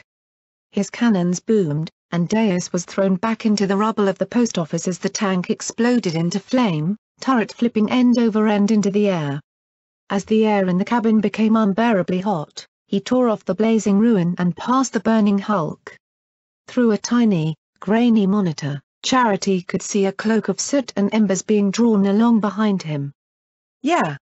Charity shouted. You can do this. You're going to get free washing and buffing at Chapel for life. Deus let out a happy growl even as he was being shelled by the pair of tanks that hadn't pursued him into the flaming settlement. The other tanks were spreading out, trying to position themselves so Deus's mad weaving couldn't evade their fire. He jerked and swerved like a spasmodic wagon driver having an epileptic attack, and yet he was able to precisely tie together his shots so that each blast went true. Each shot tore holes in their armor. Yet seconds later, their repair talismans were bending the armor plating back into shape. An angry growl filled the cabin. Only a perfect hit on their repair talismans would let him finish them off. Well, that or killing the Brood driving the damned thing. Charity just hung on for the ride. You've got to get closer. She shouted over the roaring engine and the screeching treads. Deus growled in agreement, twisting to the side and diving at the stockade. He smashed through the burning barrier, racing along the blazing structure as impacts from the far side sent steel and embers fountaining out around him. A skullwagon in his way was rammed, following by a metallic chewing sound. Then he made a tight loop, blasting out a section of wagon and racing out over it with a resounding clang that nearly snapped Charity's shoulders. They were out much closer to the second tank, maybe only a few dozen yards. Its turret whipped around as Deus tracked his to it. In 3 horrifying seconds, the 2 twin-barreled tanks ripped into each other with brutal force. Charity's ears screamed with piercing tinnitus, the filly partially deafened and concussed as the fury of the exchange tore into the battling war machines. And just like that it was over. The Zebra tank was a burning lump of metal. And Deus's turret had been torn clean off. Charity looked numbly up at the jagged hole where the turret had once, at the blue sky hazed by red-lit smoke. Can you repair that yourself? Deus's engine let out an annoyed growl. Don't worry, she murmured as the smoke cleared. I can cover it. Make a payment plan. For service rendered. Deus gave a sort of mechanical chuckle as he turned, orienting his hull towards the remaining tank. The tank wasn't moving on Deus. It was heading straight towards the chapel. They're either going to push us into the core or kill us, Charity groaned as she wiped her muzzle, blood smearing her hoof. Why? Why do they want to do that? Deus just sat there and let out a single, low motor growl that I imagined as I don't know. The remaining tank could have blown the chapel apart with its cannons, but instead it languidly strafed the front of the structure with its machine guns. The half-hearts and crusaders weren't running, though. They opened fire from the windows and rooftops whenever there was an opening. Suddenly, the escape hatch in the cabin floor popped open, and the motor gave a more urgent growl. What? Charity asked. I don't understand. Then the cabin speaker crackled with Deus's deep, synthetic voice. C.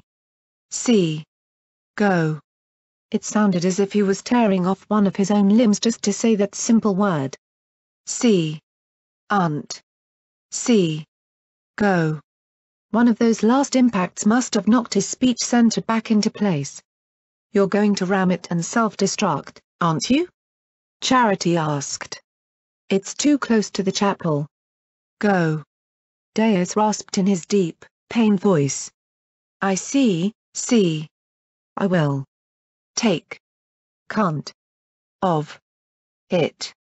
Charity stared at the speaker, then at the brain inside the cracked jar.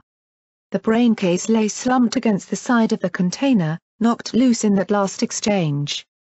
Go. Deus begged. Why? Charity asked.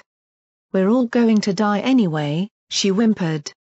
Shhhh. Deus replied. I had. A. C. Child. Once. F. Lees. Should. Live. He repeated, go. Charity started down the hatch. The speaker gave one last crackle. I was. A. Good. Pony. She paused, then gave a small smile. No. You are a good pony. Then she was out, and Deus carefully rolled away from her, paused for a few seconds, then turned. She sat on the grass, watching as he began to roll towards the remaining tank, picking up speed. The turret pointed towards him and let out a blast, but he swerved at an angle, still accelerating. Another blast and another last-moment swerve in the other direction. Back and forth he tacked, the remaining tank trying in vain to finish him off. The shells exploded near Deus's tracks, trying to cripple the war machine. Go.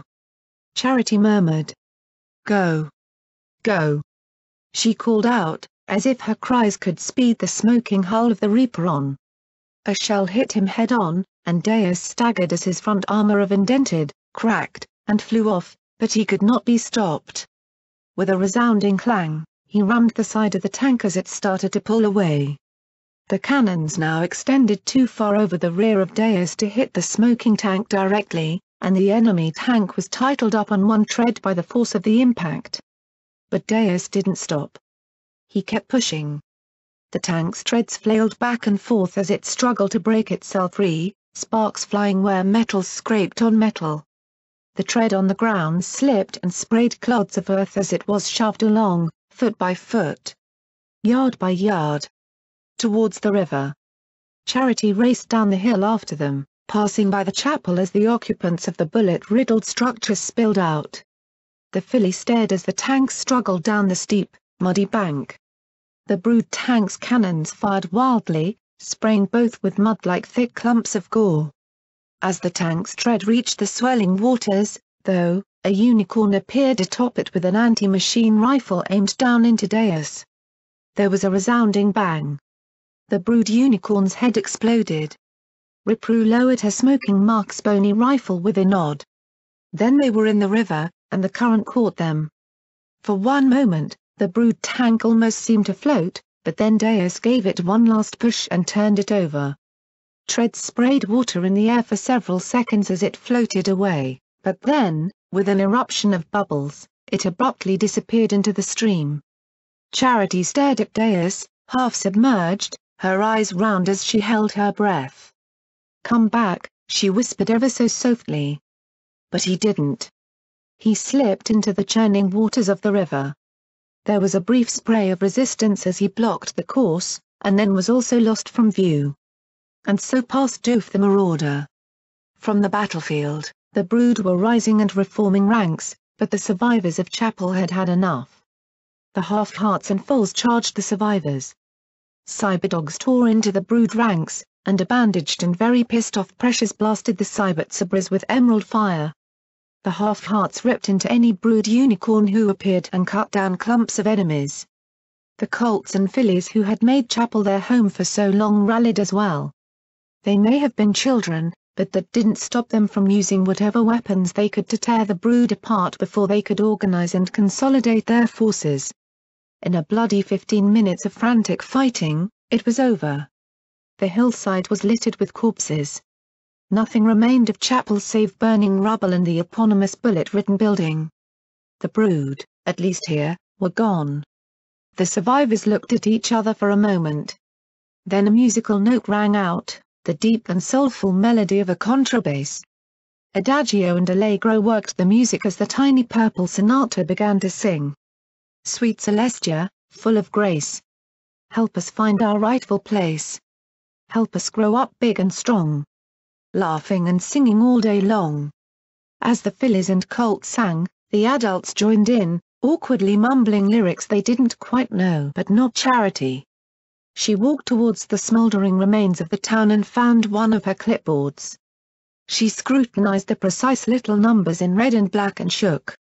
There were some costs that were just too high. Some that numbers couldn't possibly cover. But Charity had to be tough, because if she wasn't, she wouldn't last long. As she song ended, she turned to the others. "Okay. Fan out. Collect any arms and ammo you can off these deadbeats. I'll start a running tally. If they try and hit us again, we'll have something to hit back with. Move it." The others moved into action, but Charity lifted her head and gazed up into the clear sky and the rising pillars of smoke. "Thanks," she murmured, then sighed and got back to work.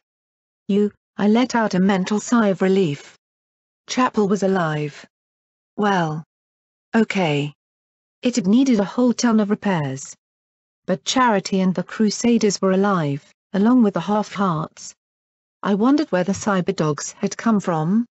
The tunnel that had passed by their lair hadn't been far. Maybe Charity had some apple blood in her? Maybe they were just protecting ponies who needed help. Or maybe they were just preemptively dealing with something that would ultimately seek to destroy them as well. I popped out of my blank's mind to tell Scotch Tape the good news. She wouldn't be happy her toilets were gone, but she could always rebuild. I hate blackjack. That was what Scotch Tape sobbed as I opened my eyes but didn't move a muscle. She sobbed brokenly across the rocket from me, and I barely turned my head to spot the young mare curled up with Bastard, the latter looking thoroughly uncomfortable with this situation as she wept into his shoulder. He held her like he might hold an open barrel of flux, afraid that one wrong move would make a bad situation even worse. She doesn't care. He died, and she didn't even shed a tear. She just went right into that head as if he didn't matter at all. She cried into his neck. I hate her so much. Yeah. He muttered, then gave her shoulder an awkward pat. There, and all that. You know, this really isn't my thing. But Scotch Tape went right along. She left him. She didn't even try to get him free. She left them both. She doesn't care about any of us. She shouted as she wept. That's not true. It wasn't. You know the place was going to. Explode, right? Bastard asked slowly. So what? She's been exploded before. She could have found a way. Done something. She's a fucking alicorn now. You're telling me she doesn't have some kind of magical Princess Blackjack bullshit powers she could have used to save him? Scotch demanded as she clutched his jacket. Fucked if I know, Bastard replied. Look, I just want to get out of this tin can, see tomorrow, get paid, and move on with life. So if you feel this way, why don't you take it up with her next time she's outside her head, or whatever? Scotch Tape didn't answer, choking and sobbing. Goddesses, I'm so terrible. How can I hate her? But I do. She left him. She left both of them. And she doesn't care. She doesn't. Bastard spotted me looking at them with tears running down my cheeks. His eyes went wide as he looked at me over his glasses, and suddenly he grinned. Hey! Looks like Blackjack's awake. Now you two can have a nice heart to H, but I couldn't. Because I was a coward. Because I couldn't face what I felt or heard. Because if I stopped, it will crush me like a great wave, and I wasn't sure I'd be able to get up again. So I disappeared into my blank's mind instead. I ran. I hid. I refused to talk. Refused to think about it. I was just like Blackjack in that way. Or was I just like Luna like that? I didn't care. I found a pool and left my pain behind. End part 1. Author's notes: I'm incredibly sorry that it's taken so very long to get what we've gotten done. The chapter is simply so long and there was no natural breaking point. Add to the joy of medical woes of me and a kidney stone and it just seems we weren't able to get it done. My greatest regret is that I wasn't able to get all of Horizons finished before EFNW. The chapter simply had too much going on. I know that I could have cut out entire scenes and put them in an epilogue, but I wanted to show the events in the hoof. In other news, the entire editing team is going to be coming to EFNW with me at the end of May. I'll also be moving out of Vegas and back to Mum's at the same time, and be unemployed till I get a teaching job elsewhere. So bits donated to david13usher@gmail.com would be extremely welcome right now and deeply appreciated. I also have a Patreon at www.patreon.com web link. And I would deeply appreciate help with improving it. Seriously. It's horrible. Finally, I'd like to thank everyone who's stuck with me patiently for all of Horizons. I'd like to thank KKAT for creating Foe, and my extremely hard-working editors for the hours and hours they've poured into the story. Also, one final bit. If you love Foe and want to write stories for it, do. Don't let Horizons intimidate you. Tell any and all stories about the wasteland you want. Stick with it, and work at your story to make it the best you can. Thank you. Editor's note: Heart Shine, I'm just glad that we were able to get this chapter split. It's been a ton of fun seeing all of Blackjack's friends this chapter, even though different points of view have been sort of difficult on the editors. Progress gets hard when we have slightly different narrators, and everyone has slightly different ideas of how they'd be responding. That said, this chapter is fun. Even if Somber keeps breaking the poor raptors. I'm going to privately hope that Somber is able to move up here to Portland. For reasons that have nothing to do with me dating him. Nope. Swicked, hey reader. Have you ever wanted to meet Somber? Conversely, have you ever wanted to know exactly where he is, so as to be as far from him as possible? Well, now you can. Coming to Everfree Northwest, Somber. And the rest of us.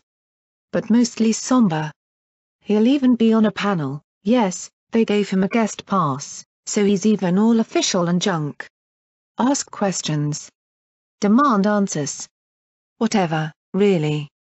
I'll be the one in the LSP bullcap. See y'all there.